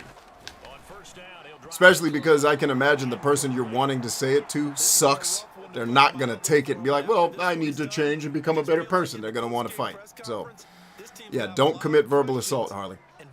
Let's do like Abraham Lincoln. Just write the letter and never send it. Get it off your chest. Yes, sir, Big Drew. Let's get it off our chest and then delete it. I don't need you catching a verbal assault charge. Well, partner, I got to tell you, I'm trying to think of something positive to say for this offense, but I'd have to be a spin doctor. Oh, for your story. I got you. This. Okay, my bad. I thought maybe somebody was threatening you. I'm like, oh shit. Are people in my community having a hard time? Do I need to help? I got you. You're talking about writing your story, Harley. My bad. I'll butt out of conversations that aren't mine. I'm sorry. I think you were talking to Turbo. I'll go back to whatever it is I'm doing. Looks like he'll throw here. And he's going to hook up with his big tight end. Complete. And brought down, but not before they're inside the 25. Not totally home free yet, but it's looking good as they come up 1st and 10. Got him. Yes. Angle north towards the end zone. My guys are reading and making plays. I love that. It's like they know instinctively where I got to go with the ball because of the hole in the coverage, and they get to it. Oh, God. Madden, it seems to be making some improvements, man. I don't remember having this much control over the passing game in the past, where receivers are actually making smart, hot adjustments to routes in play, because it's like, okay, I'm clearly supposed to be running a slant, but the defense is in my position. Let me adjust the route a little bit so, my quarterback can still get the ball to me. Like, that's heads-up football, man. Touchdown on play number 2. Out is the kickoff unit as they run up and send this one away. And this will be a touchback as that sails over the end line. B was so ready to call up the crackheads to handle somebody for Harley. Yeah, man. You got to keep an army of homeless and crackheads in your Rolodex. The homeless people know all the intelligence that's happening in a town. Use them for intelligence and feed them and house them when you do it. I actually got my homeless informant a job. Got him off the streets. But who's the other group of people I said to make friends with? The crackheads. Crackheads can get you anything you need. Hey, man. I need a rocket launcher from, remember the movie Commando with Ray Don Chong? I need the rocket launcher from that. Can you? And then within 45 minutes, that crackhead's going to be back with a rocket launcher. Now, you probably want to meet him somewhere that's not your house, just in case, because that rocket launcher is probably hot. But if you need a rocket launcher, call your crackhead. Second down following the sack. It's 2nd and 18. But don't call your crackhead for rocket launchers, kids. That's, Now here is another interception. Yeah, don't call your crackhead for a rocket launcher, kids. It's bad. Yeah, it's bad. Rocket launchers are illegal. That's the story of the game. They've been suffocating. How many interceptions has this dude thrown now? I stopped counting. Is that 9 interceptions Sam Darnold has thrown? I know he set the record for it. Oh, no, the record was 13 interceptions, I think somebody said, in 1940. They tried to throw at him and beating him to the punch each and every time. This was a defense that was well prepared. Yeah, janitors, security, always make friends with people who handle your food and people who handle your money. Never piss those people off. Ever. I don't care what happens to you in a restaurant. Like, if the server's being rude, be as nice as humanly possible, because that server, he, she, or otherwise, has access to the cook, and I have literally seen this shit happen in a restaurant. You ready? I was at Shoney's because my boss was cheap, and he took the staff to Shoney's, right? And this is when I was working in the school system. All right, so we go to Shoney's. We're having our breakfast. And I'm in line at the buffet to get my plate. There's another guy in front of me. You know the guy, the flannel, the baseball cap, and the rugged hair. Looks like he does construction. He's not happy because one of the plates is not completely clean. Now, that's understandable. You don't want to eat off a dirty plate. You message to the person who's working there. In this case, it happened to be a young lady. Ma'am, good day. Wondering if I could get a clean plate. This one has a hair on it. That's not what he did. He proceeded to rip this lady as if she was the one who ripped the fucking hair out of her own butt cheek and threw it on the plate. He ripped this lady a new one for like 2 minutes straight about this plate. And it's like, all of us is, first of all, you're holding up the line. Secondly, she's not the one. Just grab another plate. Is this the day you decided to take your stand, you fucking coward, and you took it out on the Shoney's lady? Like, go yell at the person you're actually angry at and don't be a pussy. Stop taking it out on her. Anyway, she takes it like a pro. Yes, sir. Thank you, sir. Absolutely. We'll be glad to get you another plate. Here's what I saw happen after that. I get my food and I get in my seat. I'm right here, chilling hard like Jake Gyllenhaal. I need to be on camera for this because y'all need to see the nuance of this situation. I'm at my table. Knife and fork, baby. I'm going in. Going in. Just to the left of my table is the bay-windowed kitchen where you can see all of the chefs working hard on the trash that we're eating from the buffet line. Good day, chefs. Good day. As I'm eating, out of the corner of my eye, I see a figure walk inside, behind the bay window to talk to a chef. It happens to be the lady who was just getting yelled at for the plates. This is what I saw her do. She's literally standing 12 feet from where I'm sitting, directly across from me. So I look up because she's talking to the cook, and this is what I see her do. She looks at the chef. She's like, listen, that guy, she does that. And I'm in the window. She's pointing at me. And I'm like, hey. I start waving. No, hey, not me, motherfucker. It wasn't me. And then she sees me like, hey, it's not me, because the chef is confused. And she literally does this. She goes, not him, the guy behind him. And so the dude with the flannel was sitting over a table, over a wall at another table. She says, not the guy that's waving, the guy behind him. What do you think they did to that guy's food?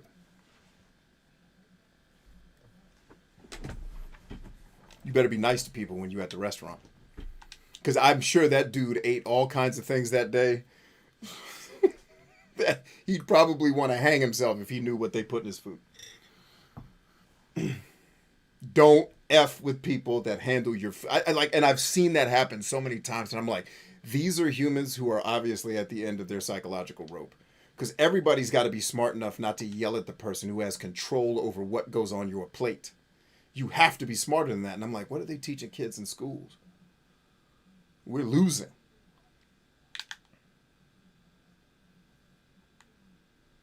All right, 30 seconds and we out of here. And then I need to go get ready for the real stream for tonight.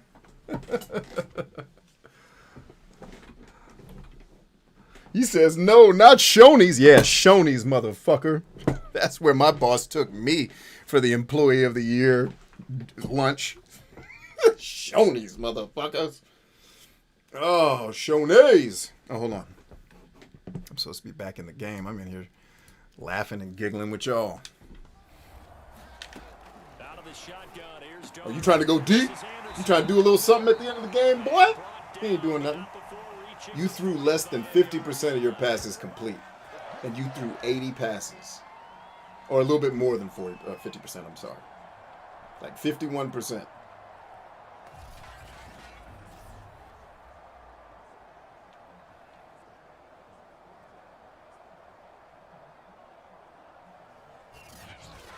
Tag says, much love, B. Hope to see you all you wonderful people tonight. Yes, sir. That coach looked confused. You notice we didn't see any anger management today on the sideline? They just all looked like, damn, we knew we were bad, but damn, they had to beat us that bad? It makes their job that much easier when they're scoring that many points. Allows them to play with a totally different style and a different flow. So for Washington, they keep on rolling 10-0 now. 10-0, baby. And they will head home next week. Yeah, Sam Darnold, get your ass out of here. I actually like the guy. I just don't like him when I'm playing against him. Or like what I've seen of him on TV. I don't know him personally. I'm sure he's just like the rest of us. Just wants a life that matters. and wants to get out of here having done Operating something on, that other certainly have people to thank appreciate. Charles Davis, my broadcast partner, and our entire crew. We'll catch He you still next threw time for right 300 here. It's the yards. That's not NFL terrible. on EA Sports. 300 yards is bad for our defense, though. We got to lock that shit down.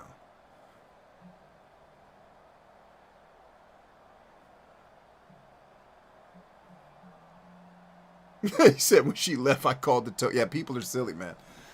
Like, the guy was obviously in a heightened emotional state that had nothing to do with the hair on the plate. You know, it's like that video I did talking about men. You need to stop suppressing your anger and your emotions, because that's how it comes out after you suppress it. It's coming out.